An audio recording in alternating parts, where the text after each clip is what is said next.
Okay. Let's see, let's see. All right, so if you guys can see me and hear me, let me know.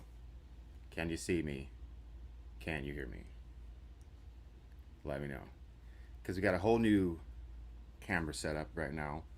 Whole new setup happening. So probably need to do some troubleshooting in the beginning. So let me know how it sounds and how it looks. Well, let me see, I got it streaming right here. Let me see if I can hear myself. Setup happening. Oh, looks like I can hear myself, so that's good. Hey guys. Can see, can hear. Excellent. Excellent. Can see, can hear, can see, can hear. Someone says the volume is a bit low. I can adjust the volume. Definitely can do that. Sound is very good. Hello, hello everyone. Hey, how's it going, guys? So, yeah, I thought I would come on here and stream. The point of this stream is there's not really a concrete point, just to hang out with you guys and show you guys some books.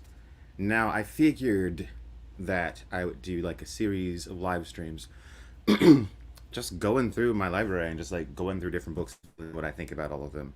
I don't think I'd be able to get through all of the books in like one stream, so I'm not gonna try to. I'm just gonna like pick some. I have some already picked out, but I'm just gonna pick some and talk about them, and talk about some books that I've read recently because I've read a few books recently. A couple good, a couple bad, and I just want to talk about all that stuff. So I figured that'd be fun. How's everybody doing? Someone says, "Oh, I love the style today. Thank you." Nunia says, "Thanks for inspiring my Netflix series. What's your Netflix series?"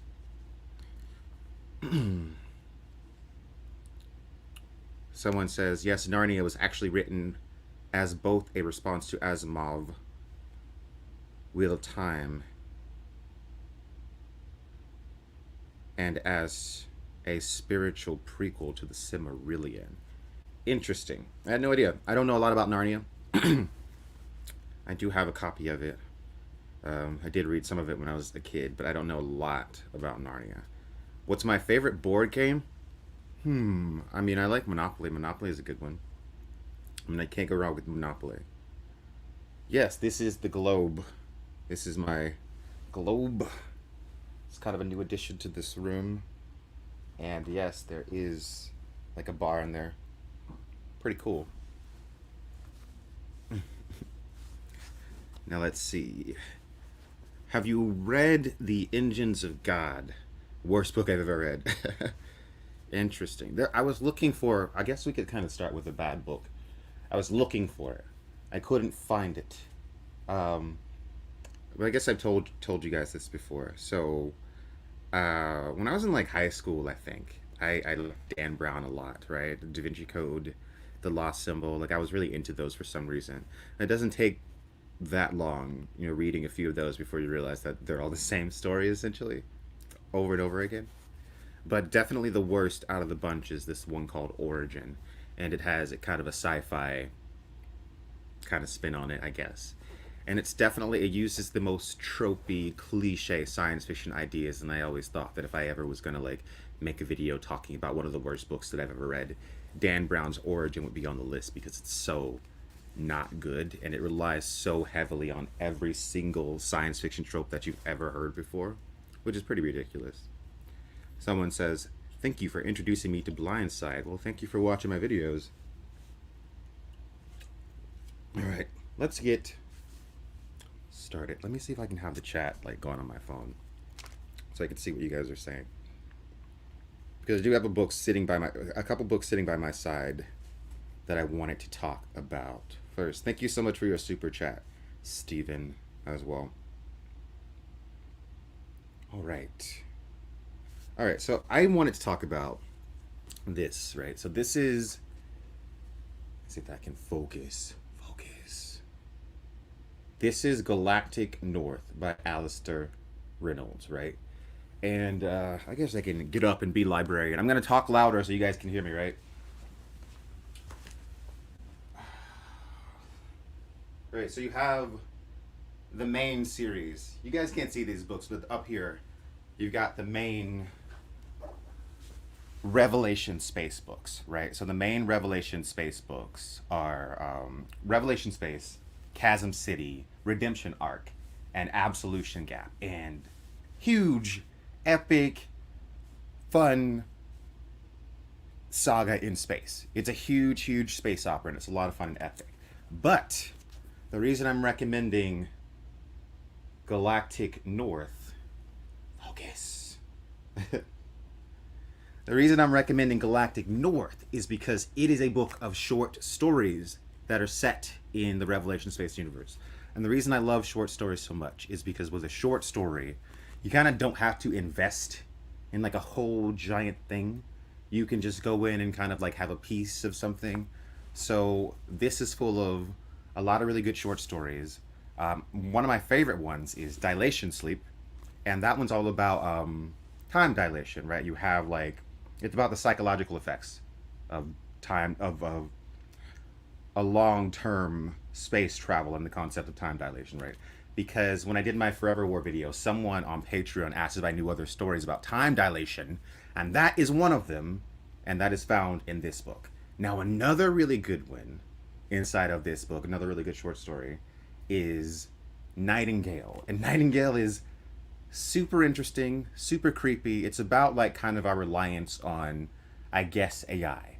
And in Nightingale, you basically have this crew going to this derelict hospital ship to kind of, I think, gather or acquire some form of information. But then they realize that the AI on board has been driven mad by the Conjoiner war that's going on. Because in the Revelation Space Series, there's this whole bigger war that's kind of the backdrop to everything that's happening. So there's this Conjoiner Demarchist war that's happening that's driven the AI insane because it was supposed to kind of like take care of everybody. If anybody gets hurt, this AI was designed to help and heal anybody on both sides of the war. But somehow the ethical dilemmas of the war bled into its programming and it kind of changed. And it started doing weird experiments on people and doing grotesque things and torture. It's one of those types of stories. So like in the story, you got the crew of the ship that are investigating, I guess, trying to like evade the rogue AI and like get off of the ship. So that's a fun one. That's just like another like quick story set in the Revelation Space universe. And then I think probably the best short story in this particular book has to be the title story, which is Galactic North, the story that I guess it's titled for. And Galactic North is a cool story if you enjoy, I guess, stories about humanity over a long period of time. So think Children of Time. If you read Children of Time by Adrian Tchaikovsky, the human side of that story, you have humans are they're on kind of what is essentially a generational ship, and time is moving on, and people are born and living and dying. That's essentially what's happening in Galactic North. It's about these people over the course of a couple hundred years on this journey through outer space. And I, in particular, love this kind of story, just because I like to see how things evolve over time, and I think it takes a really talented writer to kind of speculate on those things and write about time passing. That's also a big element of the Three Body Problem series that I really love. So if you kind of have shorter patience, like I do sometimes, I highly recommend Alistair Reynolds' Galactic North as a set of short stories because you don't have to invest in a whole thing. I guess, now I will say this, you probably would have an easier time getting all of this if you had already read the Revelation Space series, so definitely if you've read it, read Galactic North. But I still think you could potentially read this and not know anything about it, right? I think it'd be fine just to go in and dive in, because you'll pick up things along the way, and I think that can be fun as well. Galactic North, highly, highly recommend. Hello, Carl Karsnark. How's it going? Everybody's in here. Everybody's in here. Yeah. Someone says, have you read the indie sci-fi comic Humanity Lost? Everyone tells me to, but I have not yet. Let's see, what am I going to get into next? Because I'm working on a new video, by the way. As always, I'm always working on a new video. And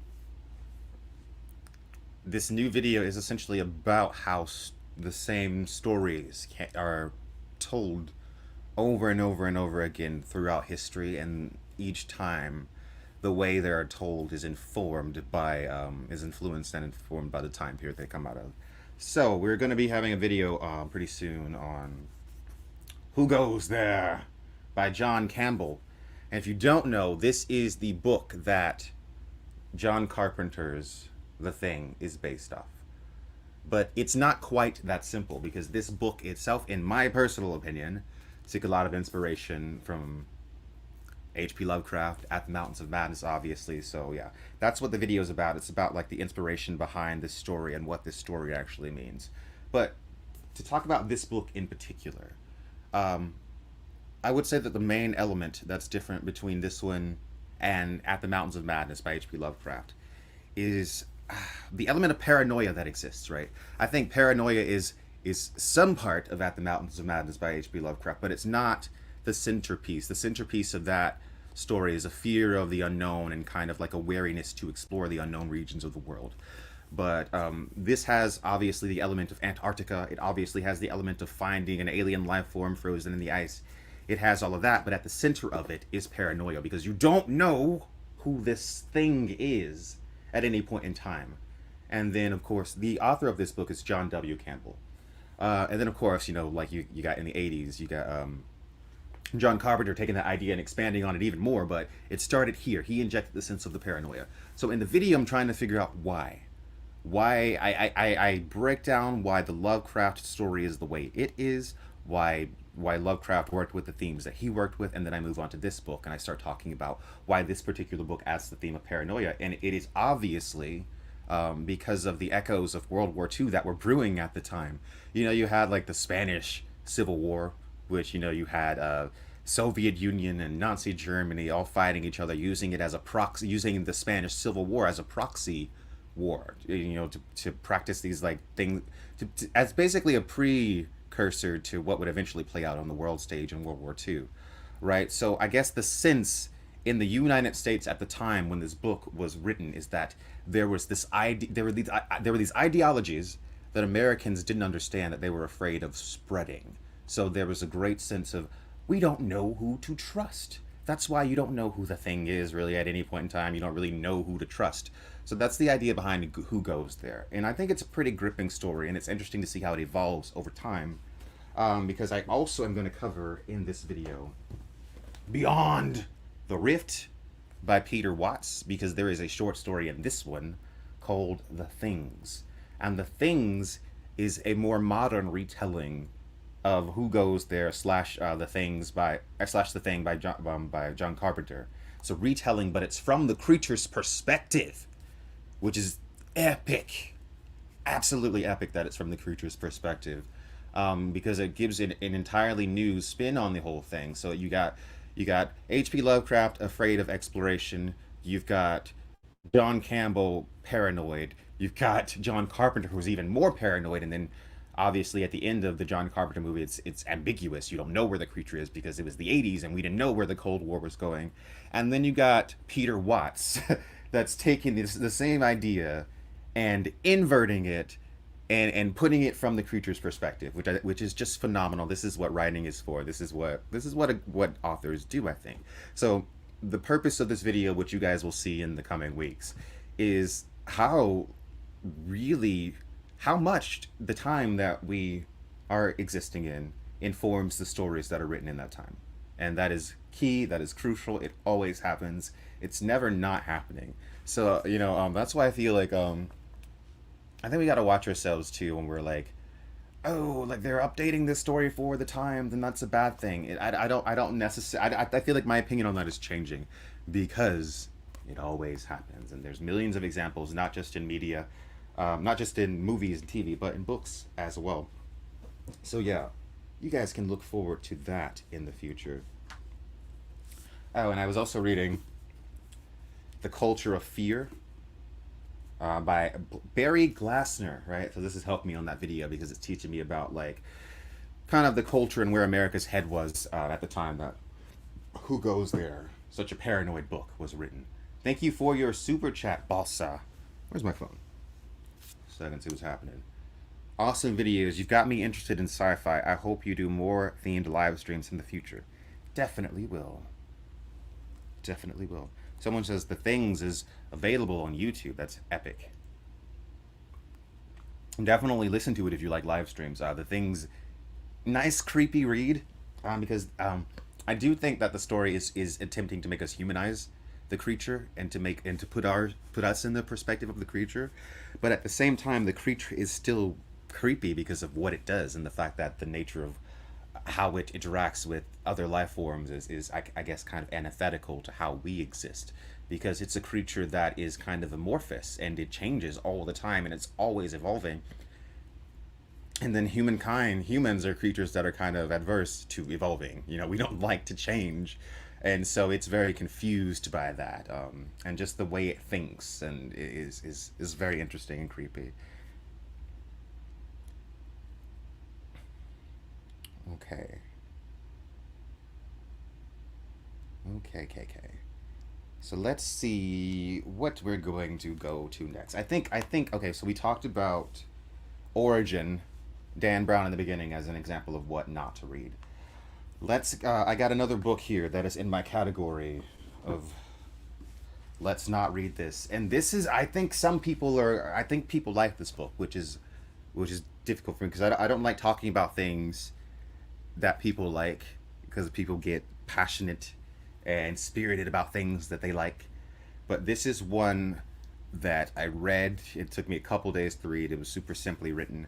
Um, but I just didn't like it for a number of reasons, and that has to be this one. This book. There you go. Dark Matter by Blake Crouch, right? So this is super, super popular right now. There's like an Apple TV show, and I did watch some of the Apple TV show. I didn't get finished with it because, you get the point in the book. Like I feel like 50 pages in, you get like the point. Um, but then it just keeps going, and it's not long at all, and yet it's somehow tedious. So this book is about someone builds a Schrodinger's cat box. A guy gets kidnapped from his life by a version of himself from 15 years ago that wants to take his life. And then he ends up on this crazy journey through the variances of the multiverse, trying to get back to his perfect reality, trying to get back to his wife. But at the same time that he's doing that, he's constantly splitting off into all of these different realities and different versions of himself. And eventually, all of the versions of himself are all going after the same woman. It's at the center of it. It's a story about this guy who really, really loves his wife and he really wants to get back to her. But you get that very, very, very, very, very early on. You get the point, but it just keeps going. And but like I said, it's so short and yet so tedious. Not for me. That's my personal take. It wasn't for me, and I didn't particularly think that the sci-fi ideas in it were particularly intriguing or particularly well thought out. Like I said, they were super simple. I think this is a book maybe for someone that hasn't read that much science fiction, right? So if you're not like exposed to that much, then you might like this. And that sounds mean. I hope this is not sounding mean. I just didn't like this one. I just didn't like this one as much. I thought it was a little silly. I thought he could have gone a little bit further with the concept.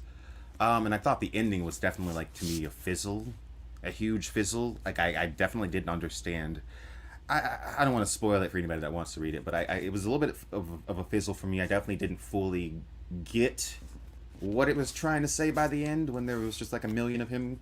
But yeah, that's that one. That's on my don't read list. That's on my wouldn't cover on Quinn's ideas list, right? But I guess I had fun reading it in the sense that have fun watching something that it doesn't have to be deep all the time, right? So that is Blake Crouch. Um, that is Blake Crouch, Dark Matter, and I have not read any other Blake Crouch, by the way. Let's see what we got going on in the chat. Yes. It is an Apple TV show, and maybe um, what I was noticing watching the TV show is that the TV show definitely added a lot. The TV show version of the book had a lot more scenes with the alternate version of him, The TV show version had a lot more scenes with the wife, Demi Moore. It added in like a whole thing about his son having a twin. Yeah, they definitely like added a bunch in the TV show because the book is doesn't have much. The book is not like you can make 10 episodes out of this. So like I got maybe like halfway through the TV show and I noticed they were adding a bunch of stuff. But at the same, it still I think suffers from the same basic problem as the book, where it's just I just don't really care very much for the main guy. I don't know. I don't know. Noctis says, I am start at Death's End right now, Quinn. Just finished the other two audiobooks. Epic, epic, epic. Death's End is an epic novel by Shishin Lil that completes his Free Body Problem trilogy. All right, let's get to another book to talk about. Like, what do we have, like, right here? So, here's one. I've actually done a video about this one. I hope that, yeah. So, this is one that, I still don't ever hear that many people talking about, right? You guys have heard of this one, maybe, if you've seen the Quinn's Ideas video. I have two videos on this. I have like a 15-minute video on just one single concept, and then I have like an hour-long video on the entire trilogy. So this is Annihilation by Jeff Vandermeer. And I always recommend this to anybody that likes the work of Lovecraft, because why is the EA app opening on this computer? To anyone that likes the work of Lovecraft, because I see this as kind of like a modern take on H.P. Lovecraft. It's a modern take, but it's not like a lot of stuff where it's just copying H.P. Lovecraft. It's not at all. It's got some of the same concepts. It's got the cosmic horror, but it's its own thing. And Annihilation is a part of the Area X trilogy. They did make a movie a few years ago starring Natalie Portman, I believe. The movie is very different from the book. The movie is just the first book, basically, and it doesn't have any of the stuff from the other two, which I think is kind of essential to even beginning to understand what is happening in this series. So essentially, in this series, you have an area on the coast that has become affected by something truly alien, right? Truly alien. It's incomprehensible. You can't really understand it, but it is changing the area around it, and this area it has been labeled Area X. And there is a kind of barrier, if you can call it that. There is definitely something that you cross through when you enter into it, but it's kind of indescribable. But it affects the life, anything that is alive in the area. It changes it, whether you're a person, a plant, an animal. It takes things and mixes them around, and it clearly has some kind of task or goal that isn't working quite properly because it was never meant to interact with whatever we are. So I really like Jeff Vandermeer, and I really like this particular series. I did pick up another book of his that I got in paperback that I have not read yet. It's right behind me somewhere. I'll go get it later. But yeah, this one, Annihilation, if you have not looked into it, freaking good. Truly, truly freaking good. And creepy. It's got that element of body horror that's there. I definitely appreciate that. Looks like I got a super chat from Knight. Thank you so much. Knight says, love your videos. Have you read Canticle for Lebowitz? No, I have not. I have not. King T-Rex says, now that you've covered Forever War, will you cover any other military sci-fi? Well, some people have been asking for Starship Troopers, which, that's a potential one. I would need to reread it again. Because anytime I mention Starship Troopers, people are saying like that it's one of those that is kind of like heavily misunderstood. So I think I need to look at Starship Troopers with more adult eyes and just try and figure it out myself before I even talk about it or like look into it anymore. So yeah, maybe Starship Troopers in the beginning. Maybe we'll get to that one. Now, let's see. So before we get to more books, I did want to react to the new Dune, the Prophecy trailer. Now, I have not seen it. So, Yeah, we're gonna open that up and we're gonna react to it because there is a new Dune TV show that is going to be on HBO, and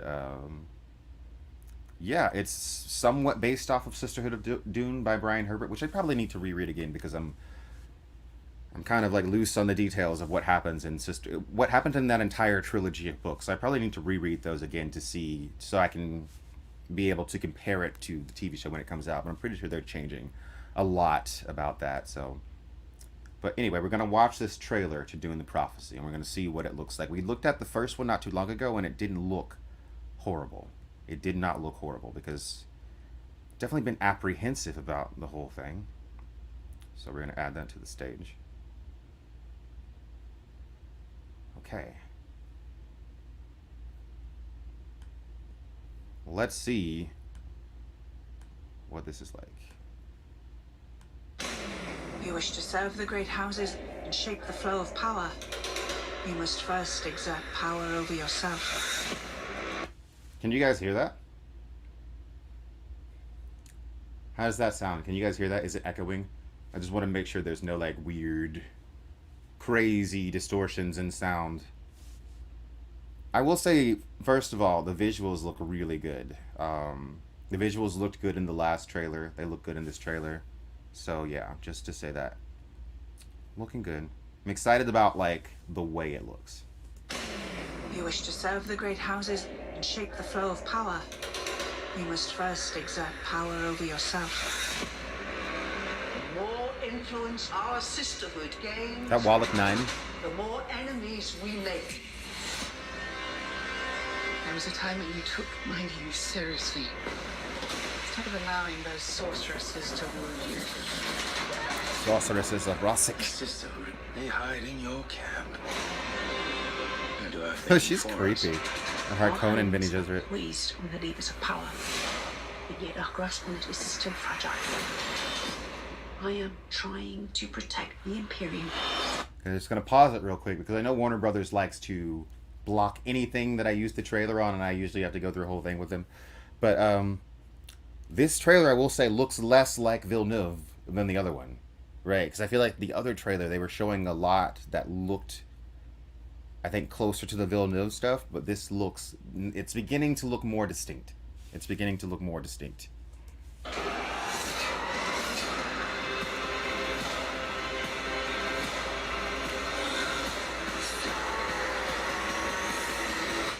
Sacrifices must be made. Wow, she is going to be interesting to watch. All right. Okay. Let's see what we're doing. All right. So I feel like I have the same opinion that I had the first trailer, which is it looks fine, it looks good, it looks like it's gonna be fun, it looks like they put effort into it. So I just gotta watch it to see what it's like. I just gotta watch it to see what it's like because I have no idea. You just gotta watch it. Gotta watch it. And I definitely will be watching it. And I think I'll probably just review every episode. If it's gonna be like a week by week thing, I'll probably just like stream or put out like a 15-minute video reviewing every episode or something. Or maybe I'll do like 2 or 3 at a time. We'll see how it works out. We will see how it works out. What did jump to next? God, there's so many books. I had a few like sitting over here, but there's so many. Oh, this is what I'm reading now. I'll show you what I just started. I just started this one.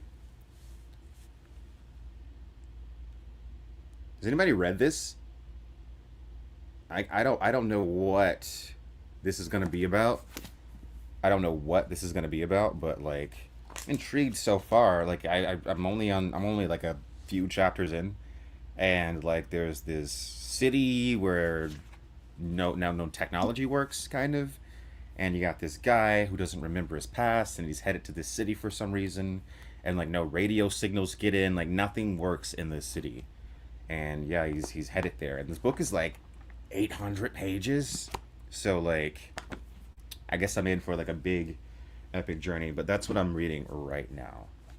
I'm gonna walk over here and see what I can pull off the shelf and talk about. That's interesting.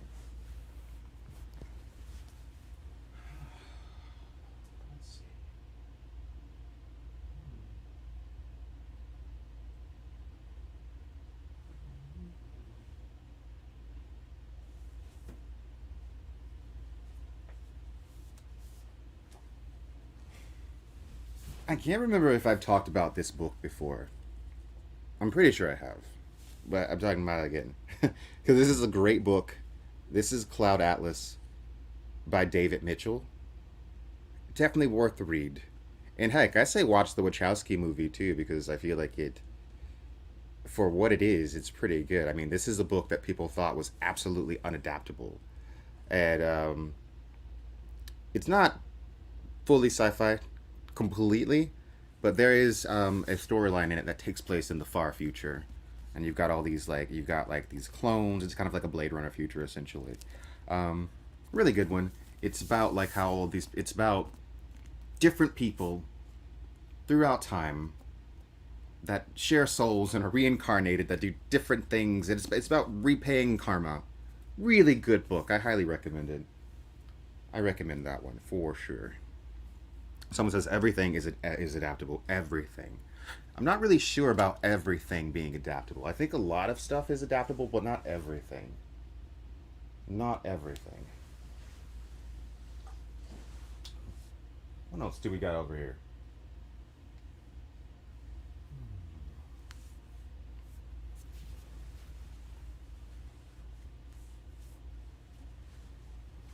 I'm sure you guys have seen. I remember where my camera is. I'm sure you guys have heard of this book right here. This is another Peter Watts blind sight. You got some people on a spaceship in outer space alone with a vampire, and they're trying to communicate with this weird object in space that might not even actually be conscious but is somehow able to pilot a ship, and it's very freaking creepy. I've done a video on this one, so it's likely you guys have already heard of it.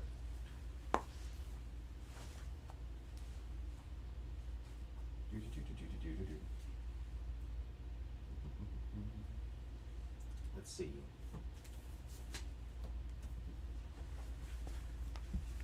The Dreaming Void by Peter F. Hamilton is a great opening to another pretty epic, pretty cool, and trippy space opera. So you have this black hole at the center of the galaxy, and somehow a signal comes out of it, and that's kind of what this series is all. It's wrapped around that initial like idea. So the Dreaming Void is a pretty good one if you're interested in starting like a new space opera series. Do you like Red Rising, Quinn? I've actually never read Red Rising.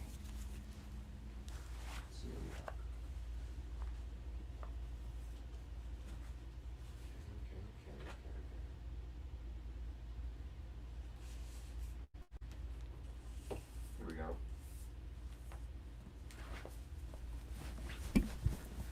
I'm just gonna go ahead and recommend H.G. Wells in general. I feel like it's kind of dumb to recommend H.G. Wells. I mean, everyone knows that he's like a staple in science fiction. But I guess I've been a little bit more interested in H.G. Wells and Jules Verne as of late, just because of some of the research that I've been doing. Particularly Jules Verne. I don't know where my Jules Verne. There's some Jules Verne somewhere, but when it comes to going back to H.P. Lovecraft's At the Mountains of Madness, that's part of the inspiration behind that as well, because it was Jules Verne had these, adventure stories, essentially adventure stories. So I think that At the Mountains of Madness is just kind of a part of a legacy of adventure stories, but it's with the other, it's kind of with the opposite purpose. Whereas like in the Jules Verne stories, it's like, yes, explore, it's great. But when it comes to H.P. Lovecraft, it's like, oh, explore at your own peril. It's gonna be horrible. So yeah. But I love H.G. Wells because I don't know, it's just cool to see like the roots of science fiction before some of the tropes that we're super familiar with got started. And it's cool to see like the origin of some of these tropes and these stories. Invisible Man, Time Machine's really good, obviously, and then War of the Worlds is one of the most famous sci-fi stories of all time. Moving on, I know what's next. Let me put this one back.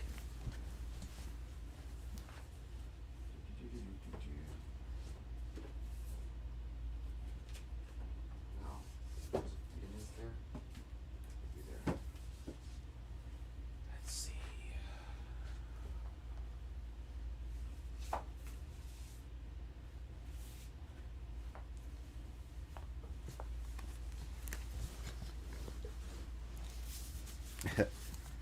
Here we go. Alan Moore's Jerusalem. So, I don't think you can call this sci-fi. This is a little bit of everything. You know what I mean? This is Alan Moore, the guy that did Watchmen. He did Promethea, From Hell, V for Vendetta, League of Extraordinary Gentlemen. Like, he's extremely prolific comic book author. And this is one of his novels. He only has like 2 novels, but this is thick, as you can see. And full disclosure, I have not finished reading this. I've tried to get through it like several times, but like I'm now like I'm about halfway through it at this point. This is almost 1,300 pages long, but let me tell you what it's about. Let me tell you what it's about. So, it's Alan Moore's weird take on the afterlife. He what the soul is. There's time travel. There's stuff like beyond time. There's like fairies and angels. It's concerned with like eschatology.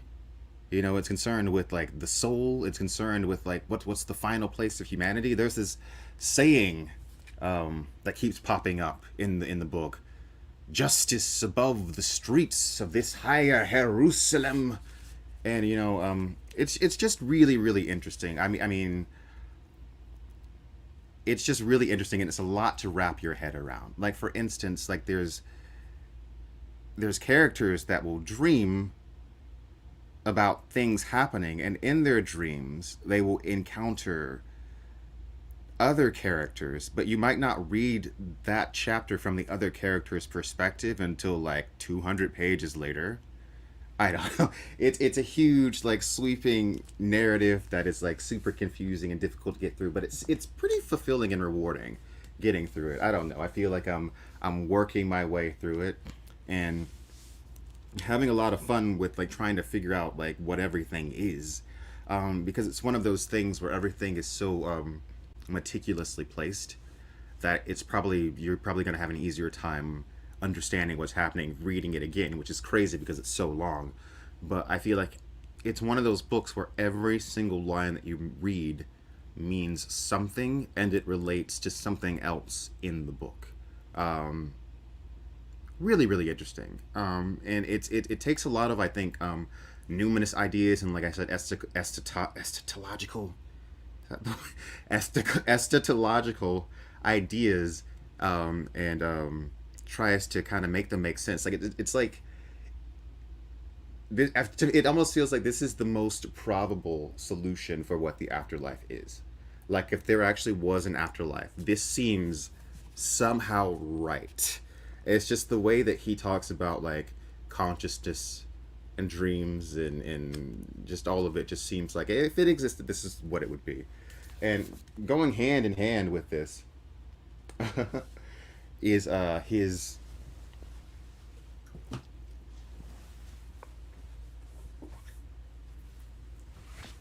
classic graphic novel, From Hell.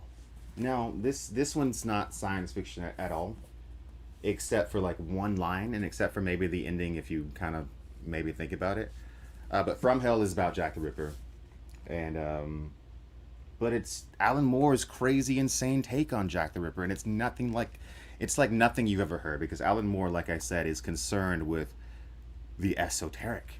And there's a couple parts in this book where someone says, what is the fourth dimension? And I think that in Alan Moore's, check out this art on the back too. I think in Alan Moore's like whole thing, like the fourth dimension is time. So you have Jack the Ripper. What he's doing is he's trying to, I don't know, live for eternity, affect time through causing change in the physical world by killing these women.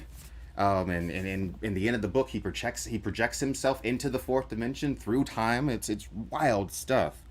I don't really know what to make of it. I read this year, and I was definitely taken away by it. But I feel like I need to read it again to even understand what he was trying to say with this story. I mean, I obviously understand some of the things. I mean, I've always been interested in Jack the Ripper and what he was all about, but this isn't necessarily about Jack the Ripper, and more about what it's more about what Alan Moore thinks Jack the Ripper represents for humanity. There's a great line in this where Jack the Ripper, and I'm saying Jack the Ripper because I don't want to spoil who Alan Moore thinks that Jack the Ripper is, because that's kind of what this is about too. He says, "They will say that I gave birth to the 21st century," which is just like, whoa, what the hell? Because he kind of did, man. You know what I mean? Like Jack the Ripper was that. I mean, I don't know. I just think about like the 24-hour like news cycle and how people are obsessed with true crime now. I feel like Jack the Ripper was one of the first things of that type. That's maybe not true, but I get that sense in my mind. But yeah, it's almost like because Alan Moore is interested in the esoteric and kind of like magic or whatever.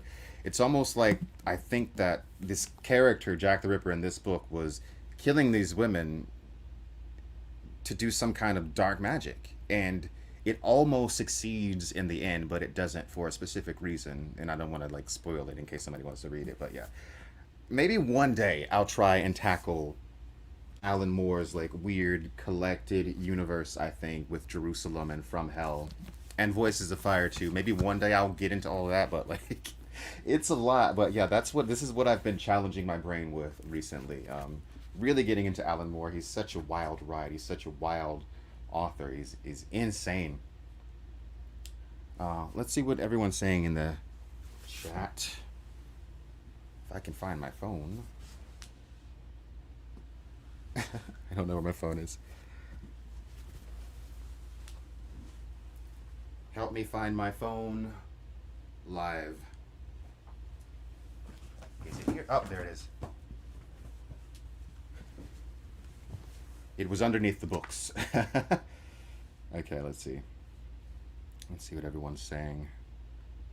Get into the live chat. Oh, someone says, sorry, Alan Moore also did a Lovecraft comic, Providence. I'm glad you mentioned that. Thanks for mentioning that. Thanks for mentioning that. Okay.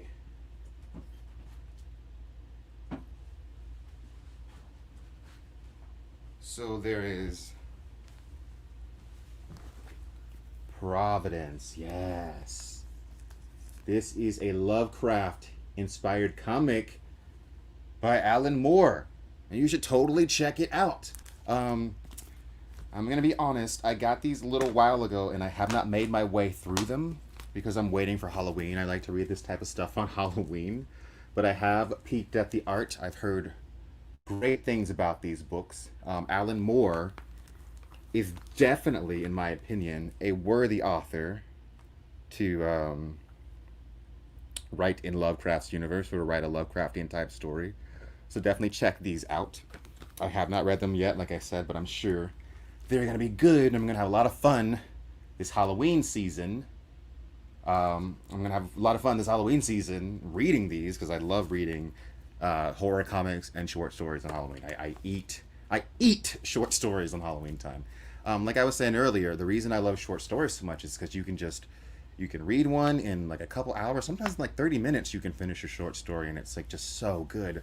Like I love that Stephen King releases a book of short stories like almost every year, because every Halloween I feel like I got a whole thing of scary short stories to read, and it's great. But definitely check out Providence, Alan Moore, and Necronomicon, which is, I think, prequel. It's either the first one or it's the sequel, but yeah. Providence.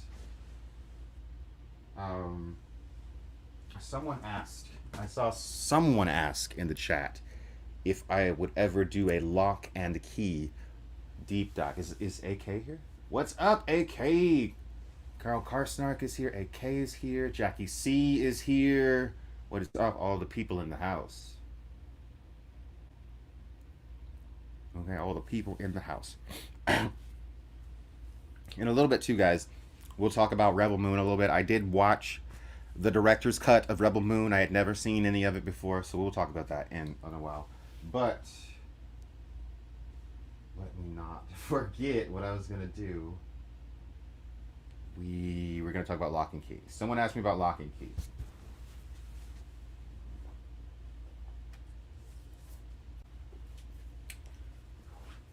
So, when years and years and years and years ago, when I was first recommended this series, I think I like looked at it, I like looked at the art, and I was like, I don't like this art style. This seems like it's made for like teenagers or kids. And I was just like so like down about it. I was like down on it, and I like read the first few like issues of it, and I thought this isn't that good. It's so overrated. And then it got going. And then I got into it. And then I like just accepted it. And once it got going, and once you get into the characters, and once you get into the backstory of Key House, or is it Key House or Lock House? I forget. Oh, it's actually Lovecraft Manor, isn't it? I think it's Lovecraft Manor, but they also call it Key House. I don't remember. But anyway, don't deny yourself a great story. Like Lock and Key is just phenomenal, right? It's kind of, I feel like, you got Stranger Things, which I feel like is an example of a kind of a genre of things, but I feel like the Stranger Things is kind of like the worst variety of this type of thing, right? Where you have like young people that are tasked with like, with dealing with things from like the other world, and it's something that older people don't understand. I don't know. I don't know what I'm trying to say. All I'm saying is like this is a great freaking series. You got these kids that move back into Lock House after their dad tragically is killed. And they discover these keys, and each key has a different ability, has a different power, but they don't realize what they're dealing with. And there's also other entities at work that obviously want this power. And there's like a Lovecraftian angle, and it's really, really, really, really good once it gets going, right? But I feel like there is a good amount of setup. There is a good amount of getting to know the characters before it like really gets into like what makes it super good. So I definitely see like books 2 and 3 over there as like the best. Oh yeah, and this is also Stephen King's son, who goes by Joe Hill, right? When he first came out, no one knew he was Stephen King's son. It's just like, Joe Hill, who's this? So yeah, he beat the nepotism accusations with this one. And I actually have a lot of Joe Hill stuff. If you like horror, he's not a hack, right? It's not just like, oh, this is Stephen King's son, and he's just famous because he's Stephen King's son. That's not it. Like Joe Hill has some great stories in comic book form, and also Nosferatu is great, and I think that he has some stuff that I haven't read where like him and Stephen King's universes kind of collide. So I'm pretty sure Doctor Sleep has some references to some Joe Hill stuff, if I'm not mistaken. Okay, so yeah, Lock and Key is something that maybe I would talk about on the channel. I think I might have mentioned Lock and Key in one of the Halloween specials, if I'm not mistaken. All right, let me get to these super chats that I've missed, because I know that I have missed some. I'm going to pull them up. Okay.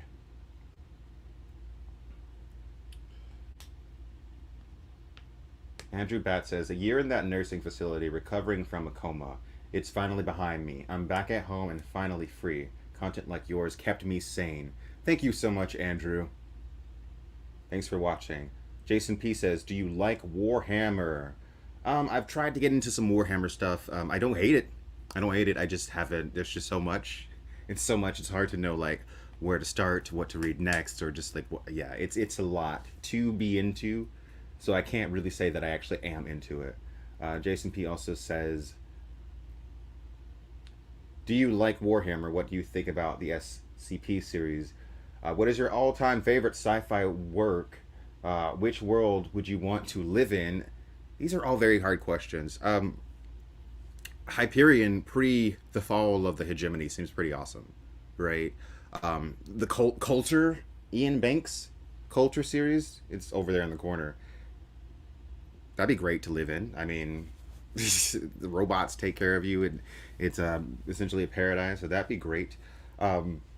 All-time favorite sci-fi work, Frank Herbert's Dune is pretty high up there. I think Hyperion is pretty high up there for me. So those two, and SCP series. Now, I haven't really gotten into that as much. Now, are those books? Like, what's the deal with the SCP? Are those books? Because I thought that was just kind of like a website or something where people kind of posted almost like creepy pasta. Thank you for your super chat. Even Star C says, "Have you read Project Hail Mary by Andy Weir?" That's the guy that wrote The Martian, I believe, right?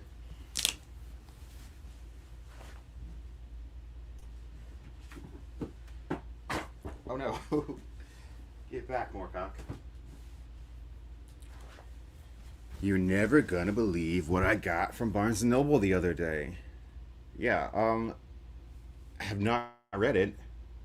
I just saw it at Barnes and Noble and I was like, huh, sounds pretty cool. So I will be reading it. Do you like it? Because I'm gonna be reading it soon. Probably when I finish this freaking 800-page beast of a book.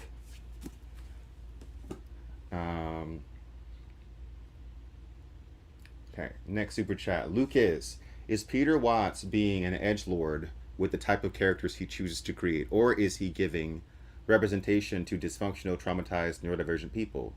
I refer mostly to Starfish. That's an interesting question. I think I lean more towards the representation to dysfunctional slash traumatized neurodivergent people, because I don't think he's acting with malice, and I don't know. Peter Watts doesn't give me the impression of being like an edge lord, so I don't really think so. I don't think so. But thanks for your super chat. And Harpy says, "Thanks for answering my inquiry. Would love a series on it." Thank you for your super chat, and thank you, Ellie, for your super sticker. And Maximilian says, "Culture is downright the best universe to live in. What are your thoughts on the Dark Tower series?" I love Dark Tower. I think Dark Tower is super fun if you are a fan of Stephen King and his wider universe. If you don't know a lot about Stephen King and all the stuff that's going on in this wider universe, you're going to be very confused. Like after like book like 5, you're going to be like, what is going on? I like Dark Tower. It's really good. I mean, if you get it, if you accept it for what it is, if you accept that it's going to be this big genre hopping thing, you're never going to be situated in any particular genre. You're going to have to jump around a lot. Sometimes you're going to be focusing more on these characters. Sometimes you're going to be focusing on other characters. You got to accept that it's both fantasy and sci-fi and horror. You got to have to accept that it's going to be a bit meta at times. You're going to have to accept a little bit of ambiguity. You're going to have to accept like not knowing a lot. So the Dark Tower is a pretty big investment. Pretty big investment. Jerry Caleb says, "Is a Samuel Delaney video coming?" Maybe. We gotta see how I feel about Dahlgren, because I'm just now starting to get into some of his work, because Samuel L. Delaney is so respected by a lot of people that I really like, right? William Gibson really respects him. Brian K. Vaughan wrote a whole character into Saga that's based off of Samuel R. Delaney. So yeah, I want to learn more about him, and I think that could be fun. So yeah, I've gotten some of his books. I've gotten some of them, and I'm gonna like go through his catalog of work. Yeah, and give it some attention. Okay. Everyone's saying we don't talk about the Dark Tower movie. You want to know what's funny? I was gonna say I read that movie. I watched that movie semi recently. I had never seen it, and someone wanted to show it to me, and good God, what a terrible movie! Like what a truly, truly, like awful film. It's like it's so bad that it shouldn't have been made. And then if I remember correctly, it ends like weird, almost like let's do a sequel, and then it's like no, let's not do a sequel. This has always been my opinion, right? You can adapt something, but when you adapt something, it needs to have the original spirit of the original thing. And that's just an example of something that does not have the original spirit. It's like they didn't care. They didn't care. And it's not like the Dark Tower was something that would be, it's not like that's an easy thing to adapt, but there should have been more care gone into this. And also, don't make it a movie. Why are you trying to do Dark Tower as a movie? I think that's just kind of Dumb. Like the Dark Tower is a series. It's a series. It needs to be a TV show. You gotta. It's a huge, epic thing. Like one movie is never gonna be good enough. Yeah, absolutely, Sergio. Waste of Idris Elba, right? Absolute waste. Waste of everybody in the movie. I don't. I mean, I don't hate Matthew McConaughey, right? He's a great actor, but just wasted. So it's like the Rings of Power. Someone says. Yeah, I guess so. Yeah. Yeah, great cast. Terrible movie. Yeah, waste of the whole cast. Absolutely agree. Uh, let's see what next. Let me. Okay, I did want to. Okay, so we've been talking about a lot of different books. Let me pull out something that I recently read because Quinn's Ideas started off as a fantasy YouTube channel, right? We started off doing a Song of Ice and Fire. We sprinkle some other fantasies here and there, but weirdly, when I started this channel, I was at the point in my life where I was starting to read more science fiction books, right? I read a lot of fantasy growing up, like in middle school, elementary school, high school, like my entire life. Loved, loved, loved fantasy, so I read a lot of it. By the time this channel was starting up, even though I was covering like a Song of Ice and Fire and doing fantasy stuff, I was really into, so I was getting into sci-fi. So that's why like you see such a sharp pivot over to sci-fi. But recently, I had the pleasure of reading a fantasy series that I had never read before, and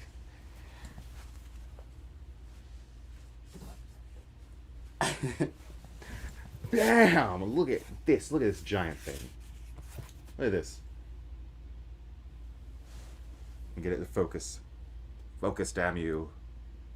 The Books of Earthsea. Like my hands are shaking trying to hold it up.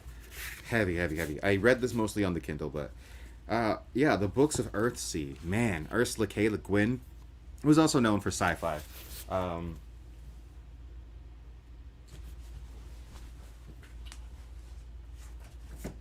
yeah. So Ursula K. Le Guin, she's also known for sci-fi. She's famous for The Left Hand of Darkness, The Dispossessed. But I had never read Earthsea, like her other really super famous fantasy series. And man, was this good. Man, was I taken by surprise. Man, did I not expect to like be so into it.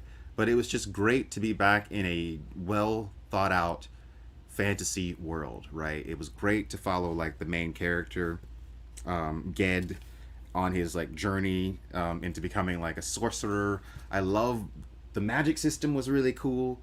Just the world building was really cool, and the characters were diverse and interesting. Just a great journey. I don't know. I think I really really missed epic fantasy. I really missed it, and also this one has talking dragons, which I love talking dragons. I feel like everyone's obsessed with mean, scary dragons now. All dragons in TV shows are mean and scary now, and like we don't do talking dragons anymore. So it was nice and refreshing to see kind of like a witty talking dragon again.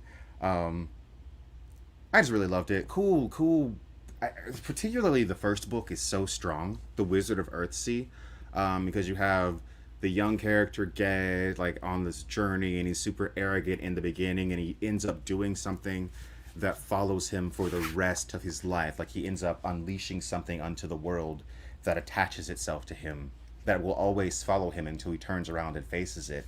And that first book just has such a great, strong arc that I can't see you like reading that first one and then like not saying, oh, let me continue this entire series. And throughout the series, it deals with like different characters in Earthsea, and they kind of like interact with each other sometimes. Could not recommend it enough. Can't recommend Ursula K. Le Guin enough. Yeah, Earthsea. Wouldn't it be funny if I accidentally threw this and it like hit the camera? That would suck. So yeah, let me see. Someone says, didn't it inspire a Studio Ghibli film? Yes. And I believe the Studio Ghibli film is based off of one of these stories, Tales of Earthsea. And I have not seen that, so I do probably need to watch it. So yeah. If you like fantasy, that's definitely one that you can check out. And also, think about Earthsea. Super easy to read. I know that book looks intimidatingly big. Thanks a lot. I know that book looks intimidatingly big, but super easy to get through. Well written. And that's the thing, too. I feel like it's hard to make a big book that's easy to get through, and that is a skill. I think that if you can write a super long book that's not tedious, you're a good author. So, that was a good one. Now, I know there's a super chat that I missed while I was talking about Earthsea. Let's see. Green Shell Gamer says, sorry if you've answered this before, but do you have any thoughts on Red Rising series by Pierce Brown? I unfortunately have not read it. I have not read it.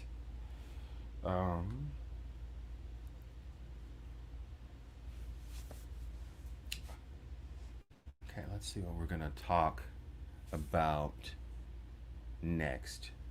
So, I guess we can pivot now before we talk about more books. Because I did watch Rebel Moon Part 1, the extended version. I had not seen it. Before I even talk about it, have you guys seen it? Have you guys watched Zack Snyder's Rebel Moon extended version or regular version on Netflix? Because I've heard a lot of things. You know, I waited to watch the extended version because I heard that like Netflix made him cut it, and because it was so cut, that's why it was not good apparently. So I didn't watch it, and I wanted because I wanted to give Zack Snyder a fair chance. I heard that they were doing the extended one, so I've only seen the first one right now. So a couple nights ago, I did watch it. Thanks so much for joining as a member, Ranjiv. Thank you so much. Yeah, I'm gonna start with, I guess, the good, I guess, and action scenes, right? Action scenes. Zack Snyder's the king of slow mo, right? And he's got 300. Like the slow mo action scenes, it all looks. I won't say it all looks really good, but a lot of it looks pretty good, right? Um, some of the visuals are pretty good. Some of the concepts are good, like the idea of the slain king, right? The idea of this dead king that is still like worshipped, and like they carry around this portrait of his daughter, and they take a tooth from every. That's all interesting, but it was very peripheral. So there's some interesting lore. There's some really nice action scenes, but in general, oh my god. And I'm not a Zack Snyder hater, right? I liked the Zack Snyder cut of Justice League. I actually really liked the Snyder cut of Justice League. I liked it. But Rebel Moon Part 1, my god. What happened? And I thought that the director's cut was supposed to be like the version of it that's like, oh, this is what it actually was supposed to be, and the reason everyone hated on the first one was because it was too cut apart. But jeez, bro, just because you put some blood in a movie doesn't make it good. God, I feel like, and also I feel like the fans kind of ruined it by comparing it to Dune. Don't compare this movie to Dune. Like, what are you doing? Yeah, so it was really bad. The plot was essentially like a worse version of A Bug's Life from Pixar. If you've ever seen Pixar, where it's like you have the ants that are like working really hard, and then the grasshoppers come and they're like, "You need to make us all this food," and the ants are like, "Oh no, but if we give you this food, then we'll starve." And so one of the ants goes off and has to get like a team of people together, like a ragtag team, to help like fight the grasshoppers. That was literally the plot of Rebel Moon. It was literally the plot of A Bug's Life. It was A Bug's Life. Zack Snyder ripped off A Bug's Life from Pixar, from Disney.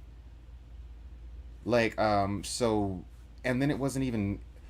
God, I don't know if it was just the extended version, but the opening, just every single scene in this movie went on for way too long. And I don't know if that's just because of the extended version, but like I said, I watched the extended version because that's the one people were saying you need to watch the extended version because the original one is not what Zack Snyder wanted. So I watched the extended version, and what I got was an extended version of The Bug's Life, except worse. Um, and I just felt really bad for everyone involved. Just everyone involved. I feel so bad for all of these actors because this is. I feel so bad that Netflix wasted their money on this because I think that Zack Snyder can do better than this, right? Like, also recently I watched Watchmen. I watched Zack Snyder's Watchmen. It's not as bad as everyone says it is, right?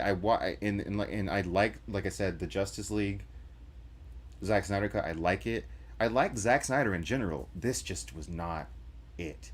And I'm gonna watch part two, at some point, maybe tonight or tomorrow. But I'll let you see. I'll let you know if it's any better. But like the first one is not good. Absolutely bland characters that you don't have the time to get to know, which is crazy because the movie's damn near 4 hours long, the extended version, and I still don't get to know the characters. The main character is a wooden stick. Um, and as these other characters are introduced, it's like they all have their one moment to fight, and everyone else like stands back and watches them fight like a video game or something.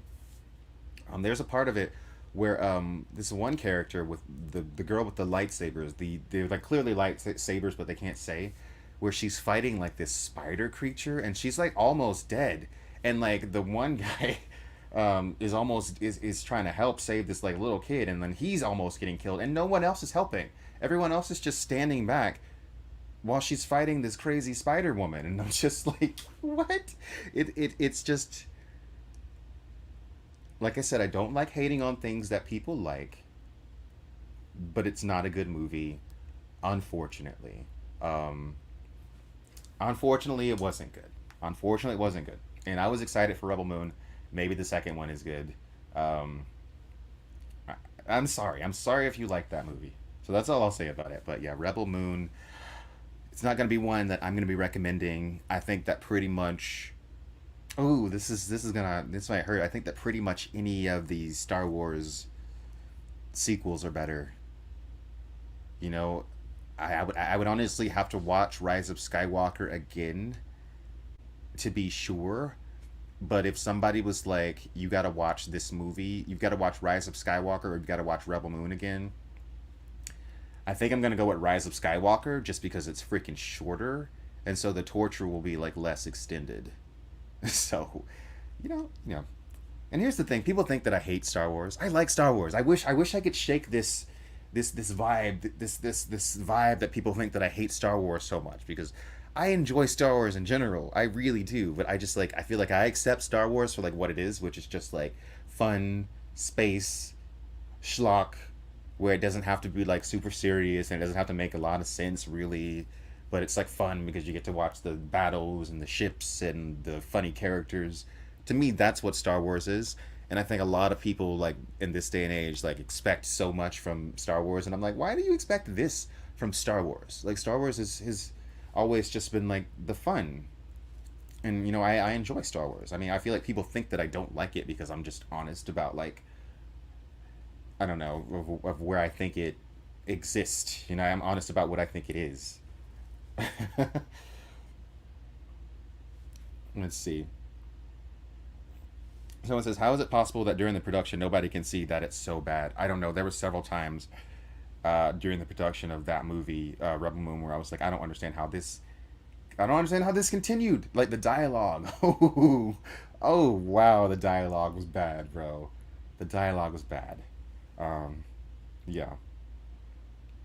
So, let me see. Did I take notes on anything else? Because I had some books that I definitely wanted to cover. I think I talked about the ones that I definitely wanted to talk about. Someone says Star Wars is a fairy tale. Yeah, and that's great. I actually love fairy. I have books of fairy tales. Like, I got that huge Alice in the Wonderland tome. I love fairy tales. So, yeah. AK says, Quinn, we gotta chat Star Trek sometimes. Anytime. Anytime, you know it.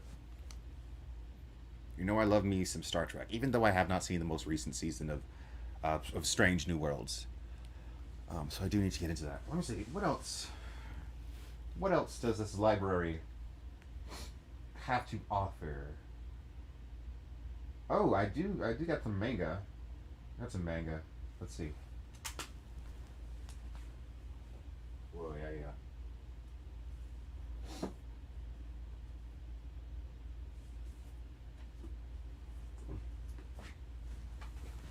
All right. So first one we're gonna talk about. Oh, I mean to grab this one. Homunculus. Have you guys heard of this? Have you seen this? Have you heard of this? Have you read this? So this is a cool one, right? So you got this guy who is down on his luck. He's living in his car. He's hit rock bottom, and this eccentric rich guy comes up to him, and he's like, "Hey, you want some money? I can give you money, but what you got to do is you got to let me drill a hole in your head. It's not gonna kill you. It might make you go insane, but you gotta let me do it, right?" And basically, what it is apparently this is a practice, or at least ostensibly in the book series. I don't know if this is real, but there's a practice that shamans used to do in the past where they would drill holes in their head, and it was supposed to open up the mind to to the other realm. It was supposed to open up the mind to the esoterica. It was that's what it was supposed to do. So this guy is like kind of a scientist, and he wants to do an experiment on this homeless guy. So the guy lets him do it, and essentially what happens is when he covers his, I think, right eye and looks only through his left eye, he can see people for what they really are. He sees like a representation of like who they really are on the inside, right? For one example, like he comes across like this crime mob boss guy, like this really mean guy, right? But when he looks at this guy who's just like this towering huge guy, what he sees is a little kid in a robot suit that has a knife that's constantly cutting his own finger, that's constantly hurting himself. So it's like he's seeing a representation of what is actually on the inside. And because he can see it, he's able to reach out and kind of like help this guy. And then like this guy like breaks down into tears, like this super like badass tough guy just like breaks down because like someone is actually seeing what he really is on the inside. So yeah, that's what Homunculus is about. I got this from Barnes and Noble, and I read it super quick in like one night. I have not gone back and gotten any of the other ones, but man, it was a great read. If you like manga, it's a good one right there. So great read, Homunculus. I know there's like a bunch more of these, so it's one of those that just keeps going, like manga tends to do. Okay, so that one, that's Homunculus. Big recommend. And next on the manga, we got Sensor, Junji Ito. Now, I love me some Junji Ito. I don't know if you guys can see that row of Junji Ito. Yeah, like there. It's there. I had a bunch of his stuff. And I really liked this one because it took me for a surprise, right? So I didn't know what it was going to be about. I just picked it up and I was just like, I'm just going to read this. And it's about the Akashic Records. And it's like this weird take on the Akashic Records. Now, if you don't know about the Akashic Records, Akashic Records. So I'm just going to read like a definition of it. In the religion of Theosophy and the spiritual movement called Anthroposophy, the Akashic Records are a compendium of all universal events, thoughts, words, emotions, and intent ever to have occurred in the past, present, future, in terms of all entities and life forms. So you have this girl who encounters this like weird village where like everyone is connected by what looks like hair, but it's not really hair because it's like too thin. So that's what's kind of on the cover. Seeing that? But that golden hair, like they're all connected by it. And it turns out at some point that these people in the village have come into contact with the Akashic Records. But the Akashic Records, they aren't like, it's not like a tome. It's like this kind of malignant Lovecraftian force. It's kind of like it's madness itself. Like anyone that touches it is driven mad. So yeah, um, I don't know. Censor was just like a really nice, creepy story, and it's great because it's got it's the art of Junji Ito. So Junji Ito is just he's kind of on another level as far as like art. And this is also a really short one. It's a quick read. Scary, Lovecraftian, freaky, weird. You're always gonna get the freaky, weird kind of Lovecraftian when it comes to Junji Ito. Uh, so that's a good one. This was a fun one because it took me by surprise, and I didn't realize that it was going to be about the Akashic records. I didn't know what it was going to be about at all. So it was a lot of fun to like dive into something that was totally unexpected.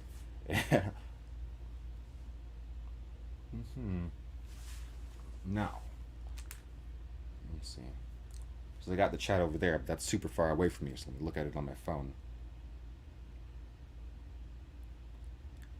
You should make a Junji Ito video. I should, right? I've got a lot of it. Someone says Uzumaki is a crazy one too. Like Uzumaki is like one of the most Lovecraftian ones. Right? So Uzumaki Spiral of Horror. That's a Junji Ito manga, and essentially it's about this little town that becomes infected with a shape. It's a spiral, and it starts showing up everywhere and affecting everything in really strange ways. It's making people go insane. It's making people like change into different things, and eventually, like the whole book just becomes like this super what's the word? This kind of like abstract spiral, and you have the main two characters going down into like this eternal spiral. It's weird and creepy. It's kind of written like um it's kind of written like it's a series of short stories like set in this town but following the same girl, but it's like dealing with like different events, dealing with different freaky events that occur in the town. So that's Uzumaki. Definitely recommend that one, Uzumaki, for sure, along with Censor. Along with Censor. Let's see. There's a lot of comics too that I've got over here, right? So I've got Black Science, Rick Remender, who did Low. I think I did a YouTube video on Low, right? So if you haven't watched that video, definitely check it out if you're interested in Low. Like Low is a great one by Rick Remender. About it takes place like a million years in the future. The sun has expanded. Mankind has moved to under the ocean. Mankind has evolved in a bunch of different ways. Low is, I really love. If you like philosophical science fiction, Low is probably for you. And then there's Black Science, which is a newer Rick Remender, very popular, sci-fi. You can check out that one too. Anything Rick Remender is gonna be good. And I also mentioned Saga Brian K. Vaughan. That one's more like sci-fi, fantasy, very adult, very adult. It's not one that you can like read with your kids or anything, but check out Saga. Let's see. Why is Hyperion so hard to read? I had to put it down and picked up Dune for the first time, and I'm devouring it. I usually, to be honest, I usually hear the opposite. I usually hear people say that Dune is more difficult to get into and to read than Hyperion, and I don't know what I think. I think that I think they're written pretty differently. I don't know. Maybe it's something about the way Dune kind of just drops you in, right? Dune, you're just like on Caladan. You got this weird witch crone that's coming to Paul Atreides, and you don't know what's going on. I mean, yeah, that's pretty. That's a pretty intriguing opening, as opposed to, I guess, the Hyperion opening where you just got like a guy sitting in his ship like thinking about stuff. So I guess maybe Dune has the better opening. I think maybe Dune has the better opening, but I think that Hyperion in general, I feel like, is the more approachable book. I think in general, I do think so. He says, I just really like Herbert's writing style. Yeah, that makes sense. And thank you, Carl Karsnark, for linking that Low video. Are we quiet on the Western Front? Says, hi, Quinn's Ideas. Thank you for turning me on to Three Body Problem. I recently purchased the trilogy, and this enabled to read more books. I think it's great that you're spreading the joy of literacy. Oh, thank you for joining me here. Um, Thank you.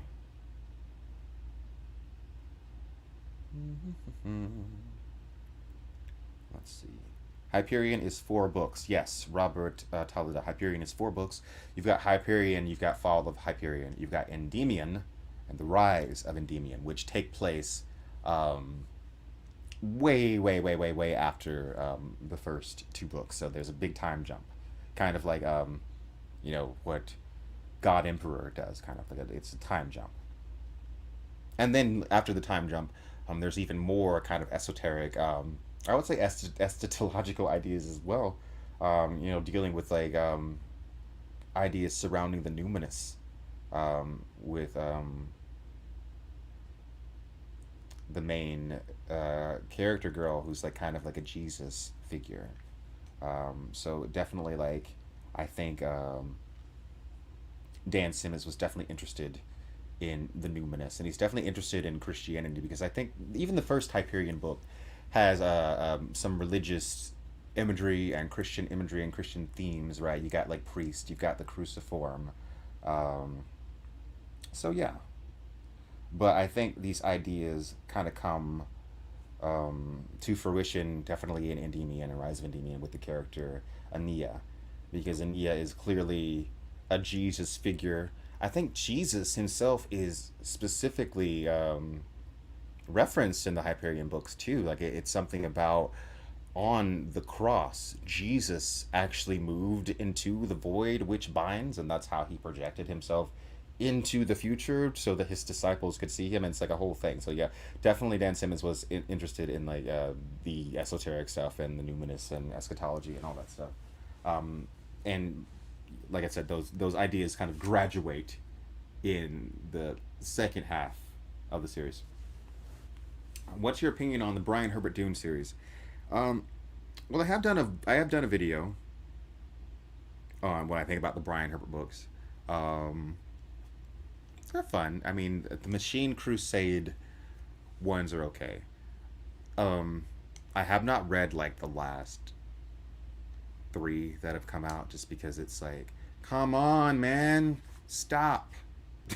But in general, I think there's some ones that can be fun if you just if you're not going in and expecting like a Frank Herbert experience. It's a totally different writing style.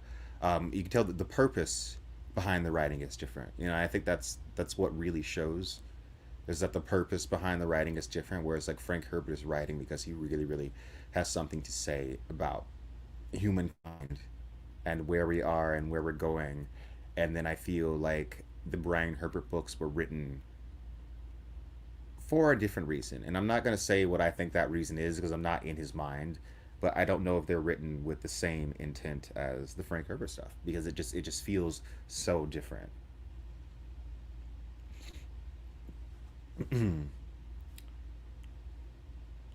Gola Muad'Dib says, I like reading a bit of everything. Conan, Lovecraft, and Lord of the Rings and Dune are my go-to reads. That's some good stuff right there. Quinn, did you read sci-fi as a kid? Dark Materials, Wrinkle in Time. Do you remember your early sci-fi or fantasy books? Um,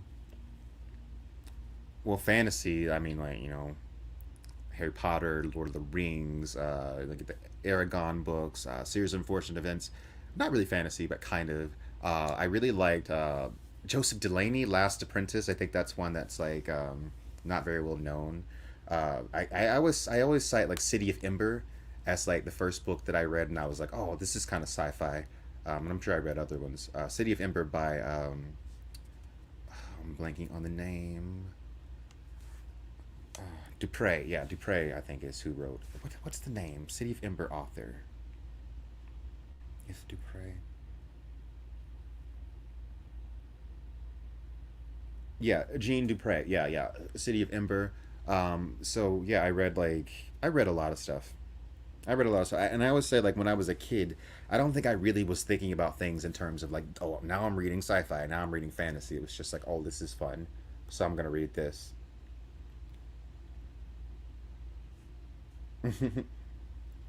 Someone says Harry Potter. I'm too old for this chat and earliest reads. Yeah, I mean Harry Potter was coming out when I was, I don't know, when did the first Harry Potter book come out? Like 99, so I would have been 5 years old. So yeah, I was right around that time to be like, so yeah, I was into it. Yeah, I was definitely into the Harry Potter books. I definitely was a part of the generation of like Harry Potter kids when there was like that obsession with Harry Potter. Like, yeah, absolutely. Someone says I've been reading Children of Ruin. Good one. Have you read the Gene Wolf on your shelf yet? Sorry, I already asked. Book of the New Sun. Yes, but Book of the New Sun is one of those things where it's like, um, I don't feel qualified to comment on it because it's like there's a lot to it, and I've only been through it like once, so I gotta reread it because I know it's one of those series that you've got to really look into it for it to click into place. And I know it's super beloved. Um, so yeah, it's a lot. It's one of those series where it's kind of like sci-fi disguised as fantasy or fantasy disguised as sci-fi. Um, but yeah, like I said, yeah, I would recommend it if you're into the deciphering thing. If you're into deciphering what you're reading, it's if you think Hyperion is difficult to read, Jesus, Book of the New Sun is a hard one to get through. Not because it's bad, just because it's a lot and it doesn't give you a lot of help on like explaining what the heck is going on. Yeah. Speaking of science fiction disguised as fantasy or fantasy disguised as sci-fi, in the corner down there we've got the David Weber. We've got the David Weber book series there. That starts with Armageddon Reef, right? And that is essentially a science fiction series. That is essentially, I think it's a fantasy series disguising itself as a sci-fi series. Like it opens up, and there's this threat that's coming after humanity. So we have to go to this one planet. We have to forget all of our history, and we basically go back to like this feudal society. Um, and that's where all the books take place. We haven't gotten back into space yet, like all the way through those books. It's like, and we're on this planet, and it's like a feudal society, and most people, the vast majority of people, have no idea that we came out of space, right?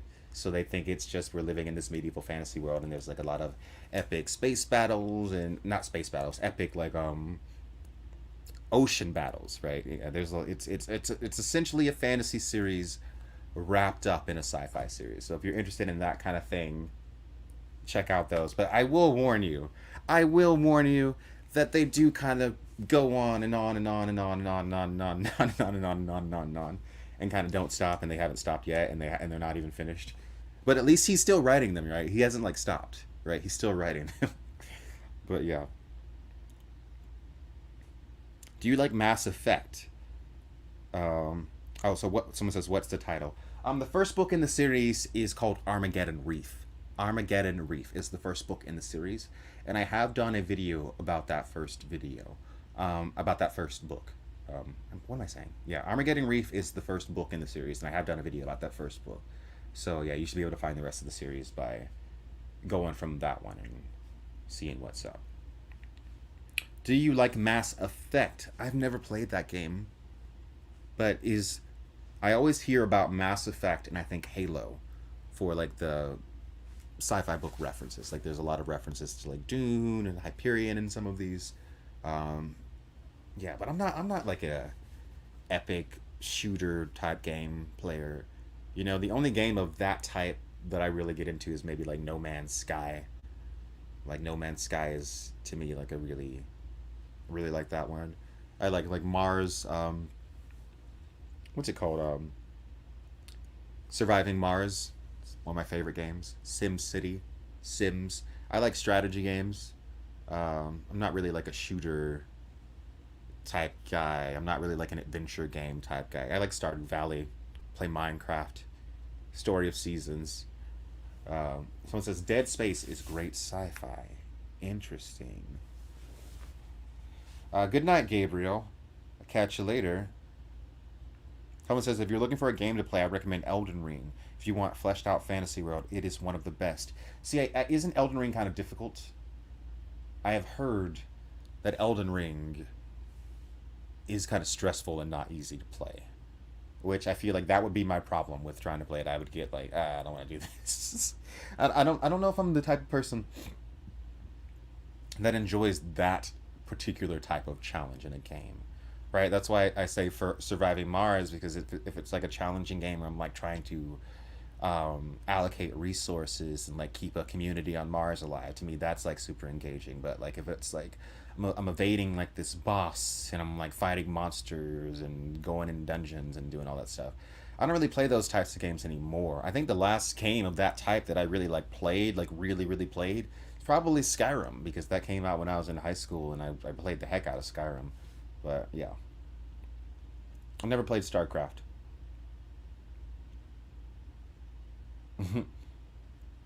Carl Karsnock says George R. R. Martin wrote the basic lore for Elden Ring as well. Lots of similar themes and motives between the two motifs. Yeah, that's interesting. I did know about that. I had heard about that.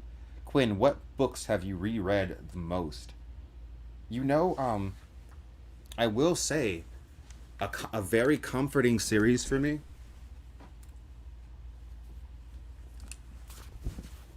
I've got all of these over there. A series of unfortunate events. I find myself going back to these books from my childhood. I don't know, because you see how this is the first one, so it's very thin. But you see how thin these are.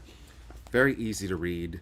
There's something extremely comforting about them because they're from my childhood, and I don't know. There's good books. They're just good books. I've said before that I don't care for the Netflix show as much because of the overabundance of freaking Neil Patrick Harris as Count Olaf. I'm like, they're showing him too much, and he's not scary. But I go back to these books. I do. I will go back to these books and just like read them, and they still hold up. They're so funny. They're so good. They're entertaining. I like them a lot. Let's see what else. Dune. I've read Dune, I don't know, more times than I can count. And then I'm obviously always going back in it and like pulling quotes and whatever. Read Dune a bunch. Let's see.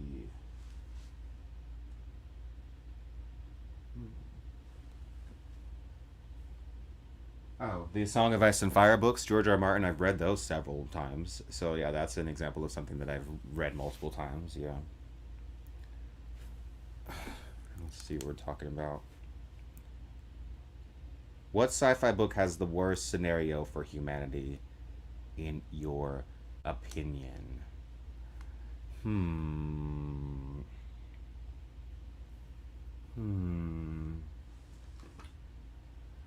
Let's see.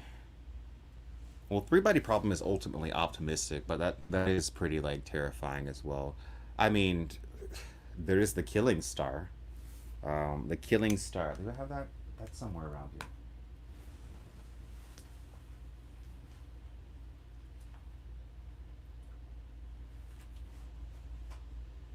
The Killing Star. Where are you?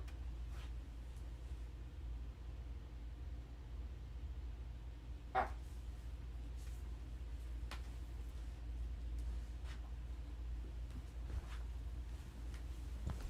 The Killing Star. This is one that I've also done a video on. This is, yeah, we basically don't stand a chance. We basically don't stand a chance in this one. We get absolutely screwed.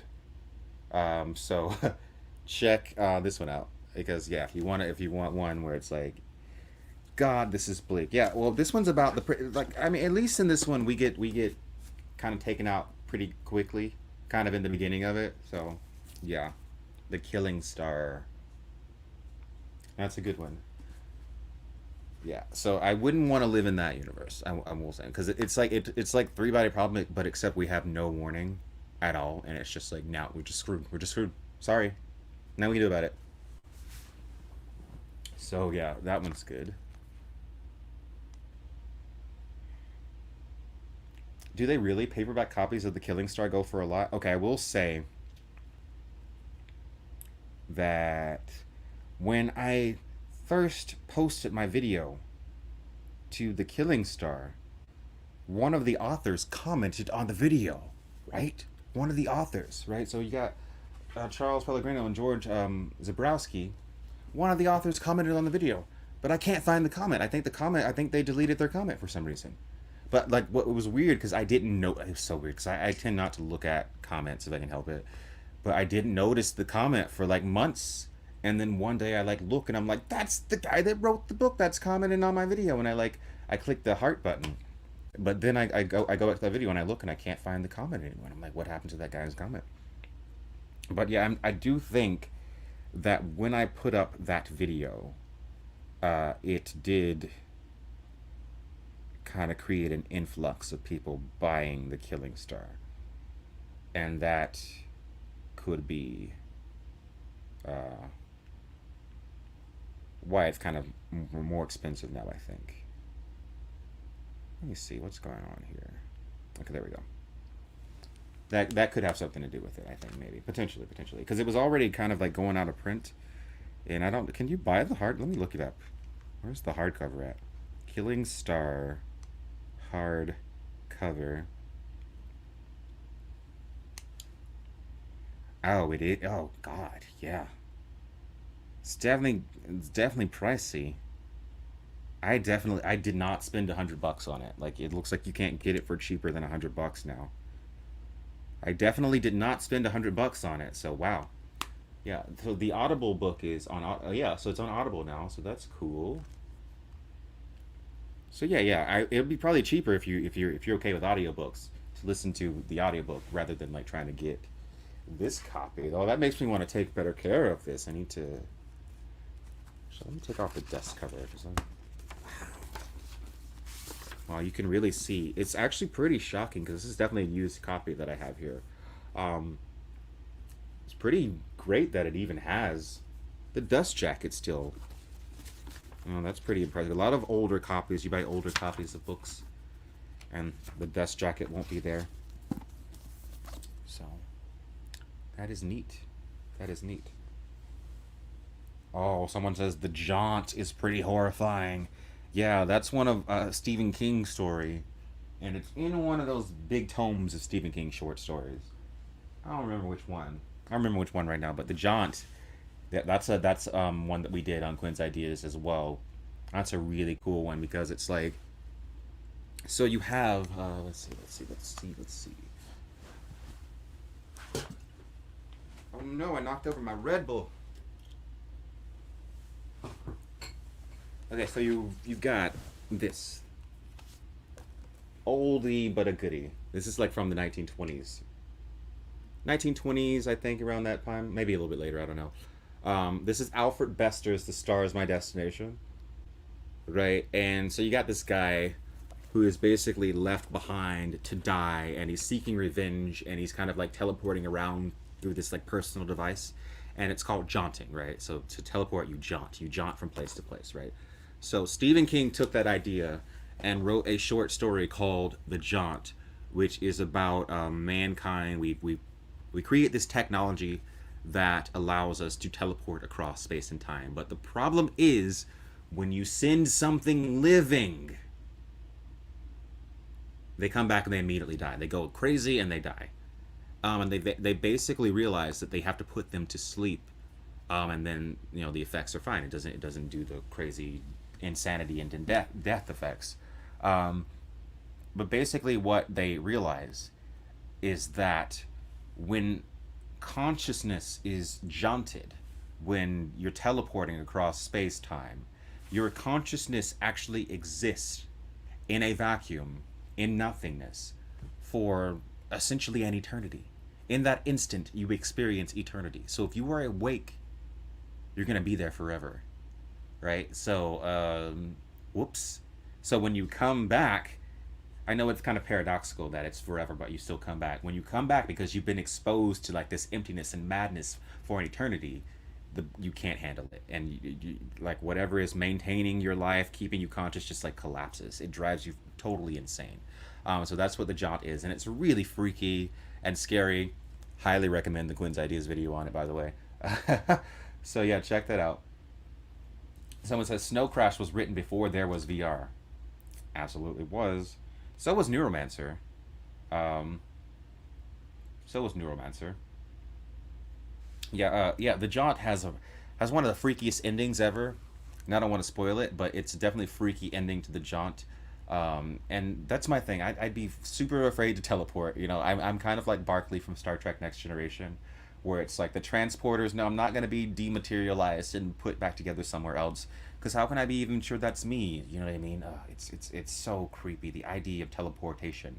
There's a lot of horror to be explored with that idea. By the way, just while we're here, how are you guys liking my new camera setup? Can you guys tell that I'm using a new camera? I got the new Sony, and I think that it's really good. I could never stream with my old camera because it overheated anytime you tried to do any type of 4K situation, and the battery was always dying. So, you guys liking this? You guys liking this setup for streams? Because I'm thinking like this looks pretty good. I think this looks pretty good, and I think it's much better than me just like sitting in my office like with a white wall behind it. So I think anytime we're going to be doing streams, we're going to be in here. There's a nice vibe. I think the camera works really great. I think that the sound is really good. Yeah, I think we're looking pretty good, and I'm pretty excited about it. But yeah. Where was I? Yeah, the Jaunt, Stephen King. Yeah. Check out The Jaunt by Stephen King. It's in one of those books of short stories. I'm sure if you Google it, Google would be able to tell you. Okay. Oh, I remember what I was going to show you. I think I've shown you guys this one before, but I'm really proud of. I really like this particular copy.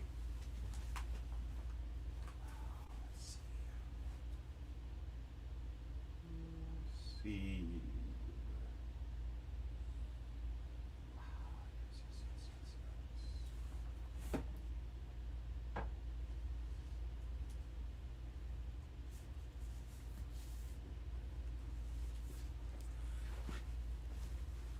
So I know I promised this video like a while ago, but you know, it's a process. You know, because I'm moving my videos in a different direction, and I hope you guys have been enjoying that. Where I'm kind of trying to take in, you know, the cultural and social context of the time that the books were, you know, written in before I like talk about like what the book actually is.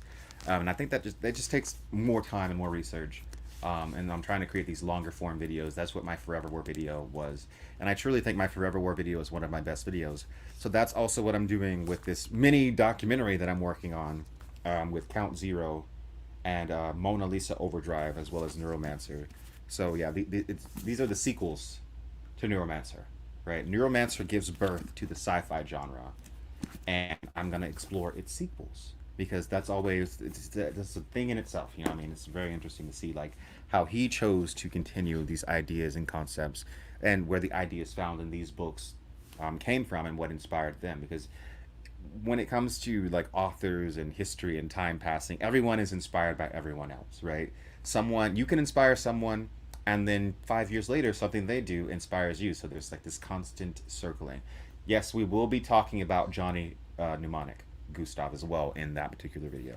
But I don't know if I've ever shown off this particular copy of Neuromancer, which is why I got this. This is my stunning Easton Press copy of Neuromancer. Look at that thing. Is that not a beaut? Is that not beautiful? It's got this certificate of authenticity. It's like signed by William Gibson, right? I really like, and then also the book itself, signed by William Gibson. So I think that's super cool.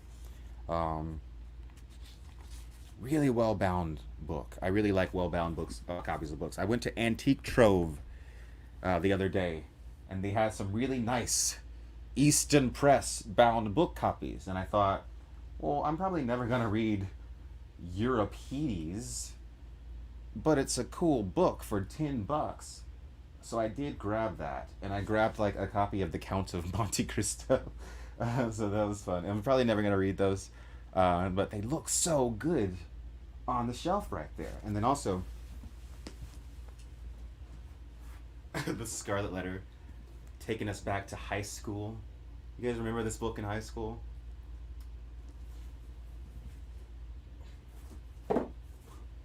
Portrait of Dorian Gray. This is actually funny because I'm actually rewatching Penny Dreadful right now. Great show, actually. Penny Dreadful is so underrated, and I actually forgot how good it was. And Dorian Gray is kind of a big part of that show, so yeah, that's been a lot of fun to rewatch. Someone says, Monte Cristo is my personal least favorite book. Super minority opinion. Yeah, so yeah. Dorian Gray, super lovely copies.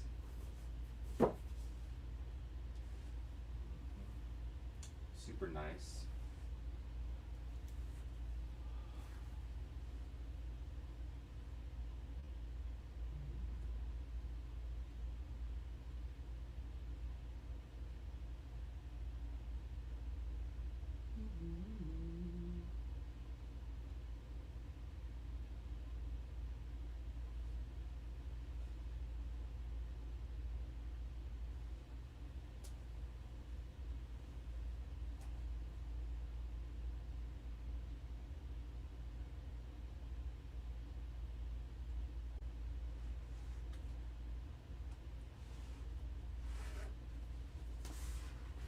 Sure, I think I've shown this one before. This is this is the Folio Society, Philip K. Dick. Do androids dream of electric sheep / a scanner darkly? It's like both of them, and like you flip it upside down, it's like something different. But yeah, these guys at Folio Society, they really know how to bind together a book.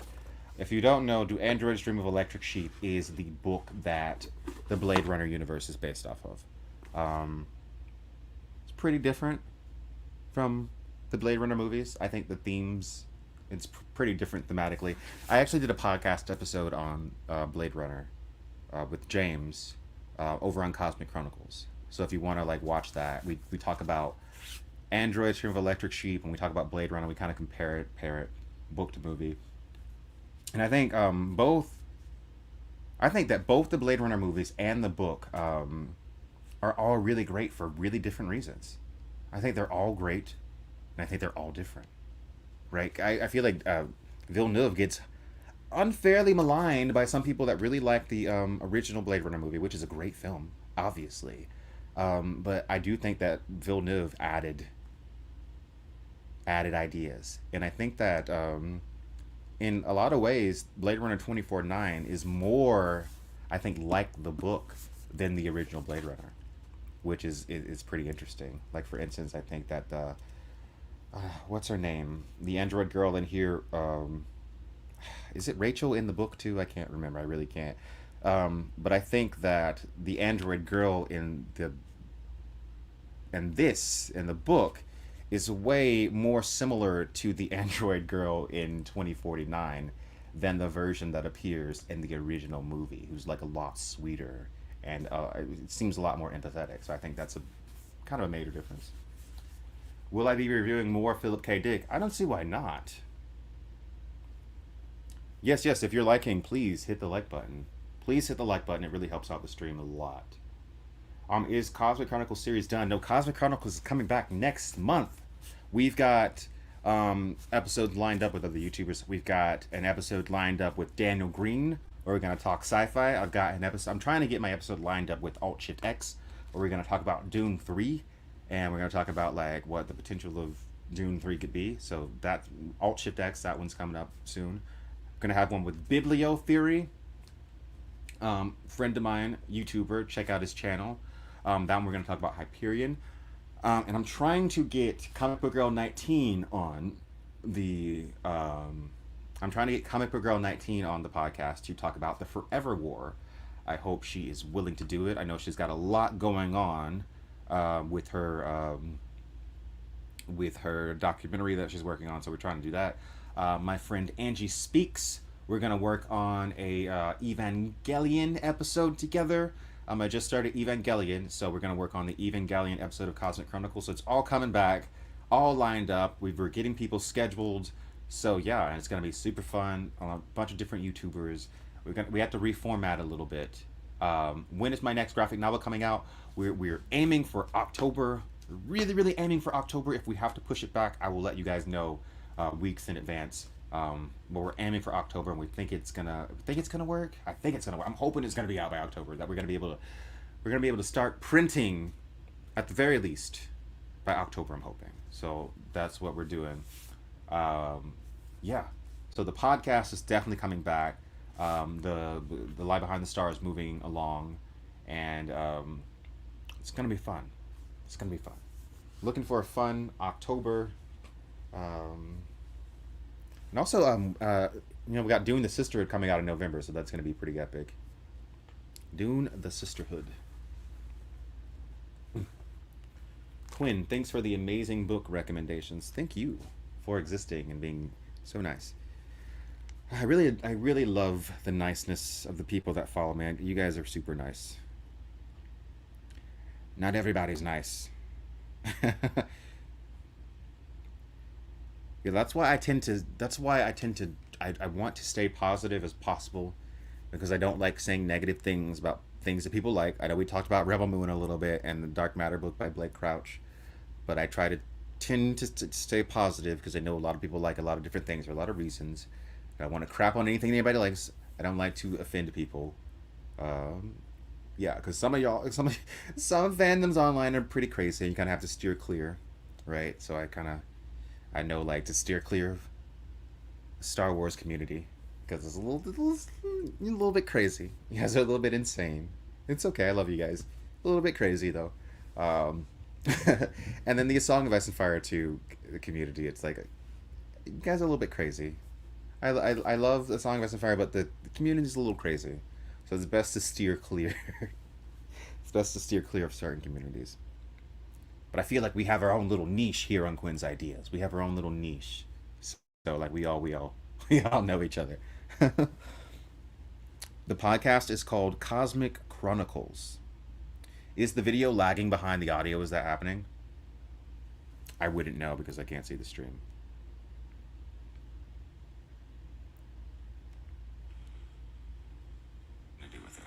Potentially, because it was already kind of like going out of print.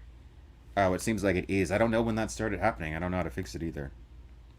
But we have been going. It's not. It's not. Okay. It's not lagging for them. So, okay. But we have been going for about 2 hours. So we are ready to we are going to get ready to wind down. And we are going to, you guys got any more like recommendations or suggestions? Anything you guys want to talk about? Because, yeah. And I think that in the future we can do more of these kind of like sit in the library and chat about what I'm reading and what I have read and what you guys are reading and what you guys want to talk about, because I think this is really fun. And I figure I've got this whole library that makes such a good set, and it doesn't make sense not to stream in the coolest room in my house, in my opinion.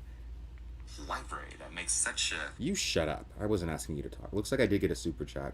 Where did you get this shirt? Oh, I think this shirt comes from Express. I think this is an Express shirt. So I got this from the mall. And yeah, that's where it came from. Oh, the globe. Everyone's like the globe. You guys like this globe?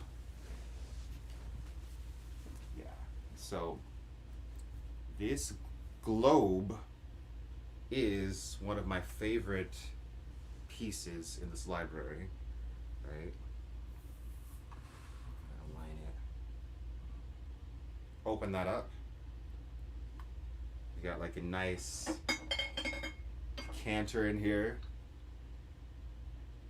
Got my nice Star Trek decanter.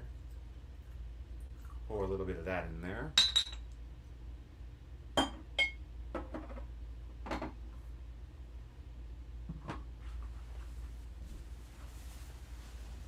There we go. Check it. Not that I drink very often, but it's pretty sweet to have, right? That's pretty sick, right? I think I've always wanted one of these because of The Sims. Isn't that great? Yeah, this is synthahol. It's synthahol. It's nothing to worry, nothing to be concerned about. Synthahol.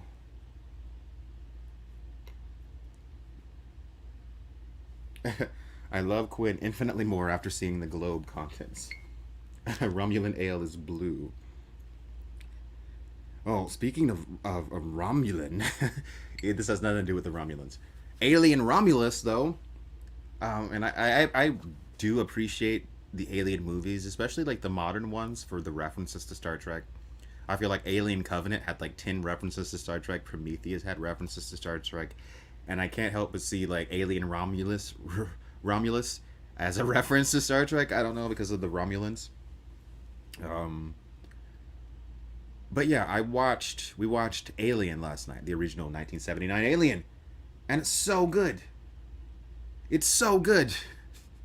I mean, I already knew it was good, but it's incredible how much the 1979 version of Alien holds up, right? It's so good as a horror movie. Great puppet work, great like body acting from the guy that was in like that xenomorph costume. Just everything about that movie is so perfect. And like watching it again, I was remembering like watching it for the first time as a kid, and I was remembering how I had no idea what was happening in this movie. Like when the guy gets infected with the face hugger, right? I think when I was a kid, my kid brain is thinking like, oh, he's gonna turn into the alien and become the alien, and that's what's gonna happen. So when you have the scene where they're just like eating dinner, and then all of a sudden he starts coughing, and his chest explodes, and a screwed up alien creature comes out of it, little me was a bit freaked out because it's not what I thought was gonna happen. It's not at all what I thought was gonna happen. So just a great movie, great movie, and it was fun watching it again because it had been a while since I've seen it. So yeah, tonight we're gonna watch Aliens, and then we're gonna watch Alien 3, and we're gonna watch Alien Resurrection. We're probably gonna do Alien versus Predator. We're just like gonna get ready to watch Alien Romulus, which is directed by the guy that did Don't Breathe, I hear. So looking for some excitement. Oh yeah, don't tell me about it, Tweety Bird. Prometheus. You know, it's funny rewatching Alien. You do start to see the plot holes with Prometheus glare more brightly when you rewatch Alien, because it's clearly not a prequel to Alien. I mean, it is ostensibly, but it's like also not, because it just doesn't line up right. There's so much that just doesn't line up.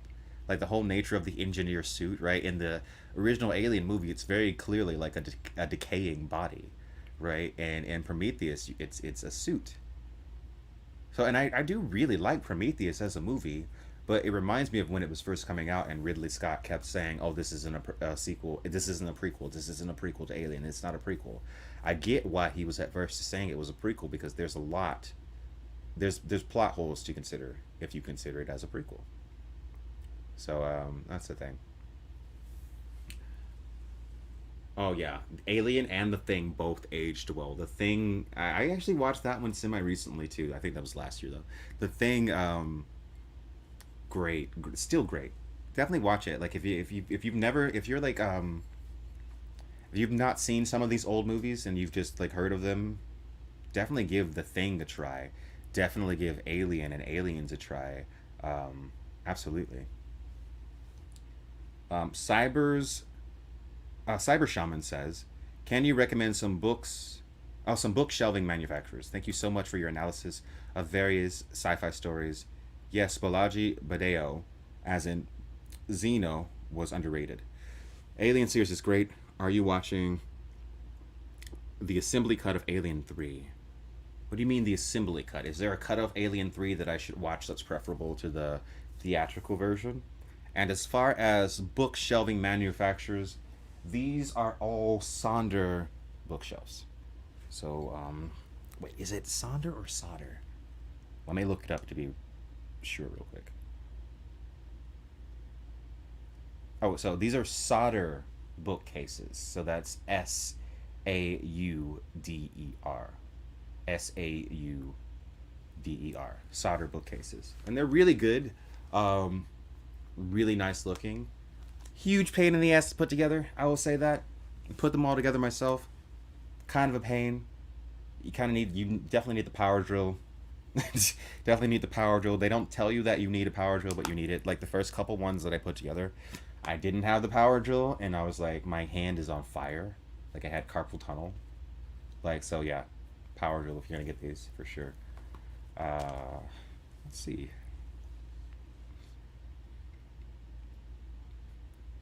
Cosmic Chronicles I watched. Yeah, definitely check out the Cosmic Chronicles podcast. Like I said, we got episodes lined up. Daniel Green, All Shift X, Bibliotheory. Hopefully, Cumber Girl 19 can come on and talk about Forever War with us.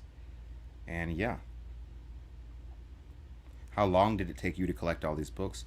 It's been years, right? Ever since I became a YouTuber full time and realized that, like, oh, I can write off books on taxes because this is now my job. So yeah, it's I've been collecting them, so it's really good. Yeah. No, I will not be covering any Song of Ice and Fire material in the near future. I mean, until the Winds of Winter comes out, then I'll consider more a Song of Ice and Fire stuff. But right now, I tend to steer clear. I have not watched the new season of House of the Dragon. Um, that's the thing. It's not like I'm never gonna watch it. I mean, I'll watch it eventually, maybe, but I don't have to watch it now. I kind of hate that. I feel like in this day and age, where kind of everyone's obsessed with watching everything as soon as it comes out. You have to watch it now. You can't. It's gonna be on HBO forever, guys. It's not gonna be deleted off of HBO. It's gonna exist. So I can watch it in 5 years, in 10 years. It's just I'm more interested in the Winds of Winter than watching the adaptation to a prequel book that I've already read. That yeah, and then it's also like just engaging with that community, just engaging with the Song of Ice and Fire community is just not something that I am interested in doing at this point because there's just a little bit too much toxicity that floats around in that community for my taste, and I tend to just not like what I'm seeing most of the time, right? Like on Twitter and just like in general with the Song of Ice and Fire community. I don't know what it is, but it seems that that particular series attracts a lot of negativity, and that is something that I have experienced when I was Ideas of Ice and Fire. That's something that like I still see happening. So for me, it's better if I just don't cover any of the material because I don't like how the community engages with the content, and I don't like how I feel when I'm interacting with that particular community. I think that community makes me into a worse person. So yeah, that's just it is what it is. It's not like I'm condemning the series. I'm sure it's fine. I love the fact that everybody loves House of the Dragon. I love the fact that everybody's getting into it, and I think that is great. And I love that for you guys. Is that your personal library? It is gorgeous. This is my personal library. I'm pretty proud. I love coming in here. It is a great vibe. We just showed off the globe that opens up to a bar, which is pretty player if you ask me. I like that a lot. So yeah, but we are winding down here. Oh, thank you so much, Tracy Williams, for your super chat. Let me just check that out. Quinn, have you read John Carpenter's Tales of Science Fiction? Love your book recommendations. Also, you should check out the TV show From. Okay, so Tales of Science Fiction. I didn't know John Carpenter had wrote books. That might sound crazy. I had no idea. I knew him like as a director. I did not know he wrote books. So yeah, I definitely would check that out. And also, you should check out the TV show From. I watched the first season of that when it first came out. What season are we on now with From? Because it definitely gave me the sense. It gave me that like Lost feeling, where it was like, this is definitely compelling. Like this is really compelling stuff, but I would worry about it not going anywhere. You know what I mean? It gave me that sense. It gave me the sense where it's like, this is really good, and I'm like definitely very intrigued by the story, but how much meandering are you going to spend doing? And I feel like that first season in particular was a little bit meandery, and that is probably why I wasn't super like compelled to go to the second season. But is it worth watching? Because if it's good, I'll definitely like get back into that, because I remember being definitely intrigued and wanting to know where it was going to go.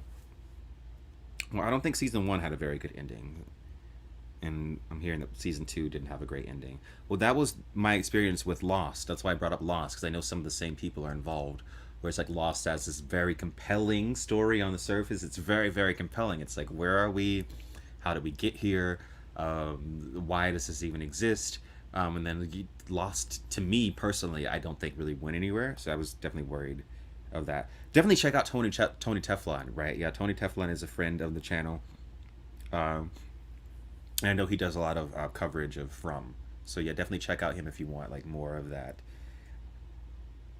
More if you want some content on From, for sure. Have you read The Lord of Light or anything from Simon R. Green? Unfortunately, I have not. Is that fantasy or is that sci-fi?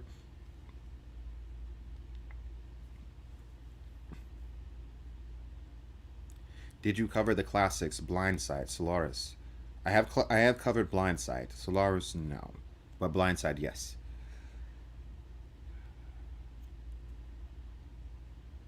Quinn, have you seen Threshold? It was a shame it was canceled. I have not seen Threshold. Peter Dinklage, interesting. Interesting. I did try and watch what was it? Beacon 23 with Lena Headey. I got through like 5 or 6 episodes of that. No particular reason that I stopped. But yeah, I did try to watch that one. Yeah, someone did tell me that the Green Man made an appearance in House of the Dragon. That's pretty cool. Green Man.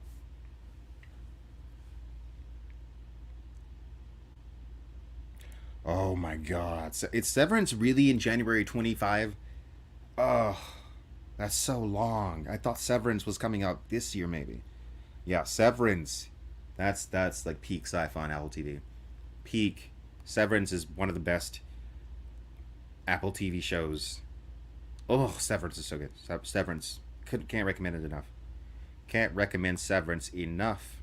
And I'm very excited for the second season, and probably gonna rewatch it all to begin with, because it's like this is why I said this when the show first came out. Like, this is why sci-fi exists, right? You take an idea that affects people today and you give it a sci-fi spin, right? Because people already work, these kind of soulless jobs where they feel like they're just like a zombie at work and they're not themselves anymore. And so this idea that you would sign up to go to this company and that you would lose the memories on the outside is so intriguing. And then the really interesting thing that the show does is, because there's like this split, you remember on the inside but you don't remember on the outside. It's like half of yourself is essentially a slave. Half of yourself is essentially a slave, and the other half doesn't know it. And they're in that half of yourself, its entire existence, it's work. So when you leave work, it's like you're just coming back in. I mean, you're actually leaving, you just don't remember what you did on the outside. It's so weird, and it's so interesting, and it's like you're torturing half of yourself. And oh god, just watch it. Just watch it. Trust me. If there's anything you want to trust me on, and you're looking for a cool show to watch, you're looking for something that's mind bending and that's going to blow your mind, that's well acted, that's thought out and thoughtful, and that they absolutely thought about it, watch Severance. It's easy to watch. It's not particularly like a crazy investment that you got to get really invested in this crazy multifaceted story. It's just really good. It's really good. He's describing working in retail. Well, that's the point, right? Like, because like, I think the idea is that you're signing away. You're doing this because you don't want the memories of working, because it's boring and tedious and you hate being there. But there's still a part of you that is experiencing all of this. So you're torturing yourself because there's a part of your mind that's being tortured, and that's always going to be there. So I feel like subconsciously that suffering and pain and everything that's happening at that job is still going to manifest itself. And I wonder if the second season will get more into that idea, because I feel like that could be a big part of it as well. And like I said, I need to rewatch it again before I watch the second season. But I'm sad that it's not coming out till next year, January 17th, 2025. That's pretty sad. Someone says I would not agree to that. Couldn't pay me more. But see, that's the thing. That's what's so cool and weird about the concept behind the show, because like the me sitting here at home wouldn't even remember anything that happened at work. But there's a version of me too at the same time that only remembers working at work. So they're always at, like, that part of me is always at work, essentially, if that makes sense to you. Just watch the show if it doesn't make sense. You'll get it just watch after watching one episode. But there's like a part of me that's always at work. That's his entire existence. So, and then there's this dilemma where like the part of me that's at work is probably like, why would I do this to myself? I can never leave. Oh, it's horrible. It's horrible. uh, it's horrible, horrible, horrible, horrible, horrible. Someone says I do it for a week just for shits and giggles. But see, that's what about when you can't escape? You've now signed over your life to this company, and you don't even know. See, that's the other side of it too, is that you don't even know what this company is doing to you while you're at work. You don't even know. You have no access to it because you've signed away that part of your brain. You don't even know. You don't know if they're torturing you. You don't know what they're doing to you while you're at work because you don't remember it. You know, Severance is just so good. Chasen says, I just wanted to say hi. I'm a fan. Some of you were watching me on the Quinn Streams channel. And the Quinn Streams channel is just kind of like an archive stream channel that keeps all my streams. But yeah. So if you've been watching this whole time and you've been enjoying the stream, hit the like button. It helps out the YouTube channel. I think we're winding down here. I don't know if there's anything I want to talk to you guys about right now. Next time, maybe we'll dive into some more manga. Next time, maybe we'll dive into some more graphic novels. We'll get more into the graphic novel section. But yeah, this has been super fun. I would take my camera and show you guys like a 360 of the library, but the only problem is like this side of the room right now is like a mess of wires, so it wouldn't look good. But yeah, I really like the vibe in this library because we kind of just finished it. We got like 360 space happening, and what I'm gonna do additionally is I'm just gonna fill in more of the vertical space with like I want to like some Leonardo da Vinci sketches and like some other stuff. So yeah, thanks for hanging out with me, guys. It's been super fun, and I hope you guys had fun. I hope this stream has not been too like rambly or tedious. Like I always say, I'm not like the best streaming person because I tend to be a little bit scatterbrained. But thanks everyone for joining me here. It's been super fun, and I hope you guys have a nice day. Like I said, you guys can look forward to my video on The Thing. So as I said in the beginning, we're going to do a video on what I'm working on right now, and this will be the next thing that comes out.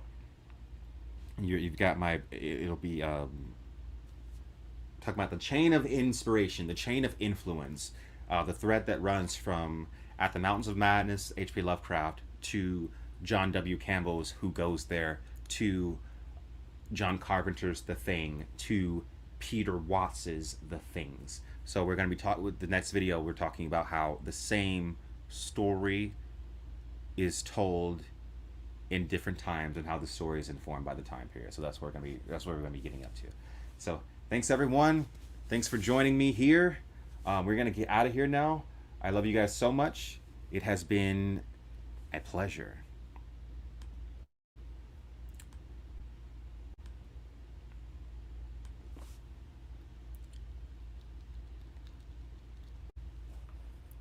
All right, now that I'm done streaming, I can do the evil satanic ritual that I was planning.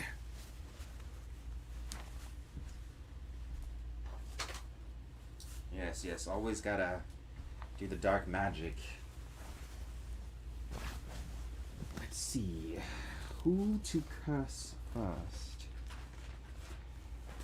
Oh, this one requires a human heart. Yeah, no human hearts right now. The blood of a cat, the blood of a black cat, the blood of a white cat.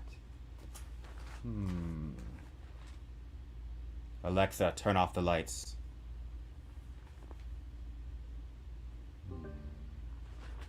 Oh no, we're still streaming. Oh god.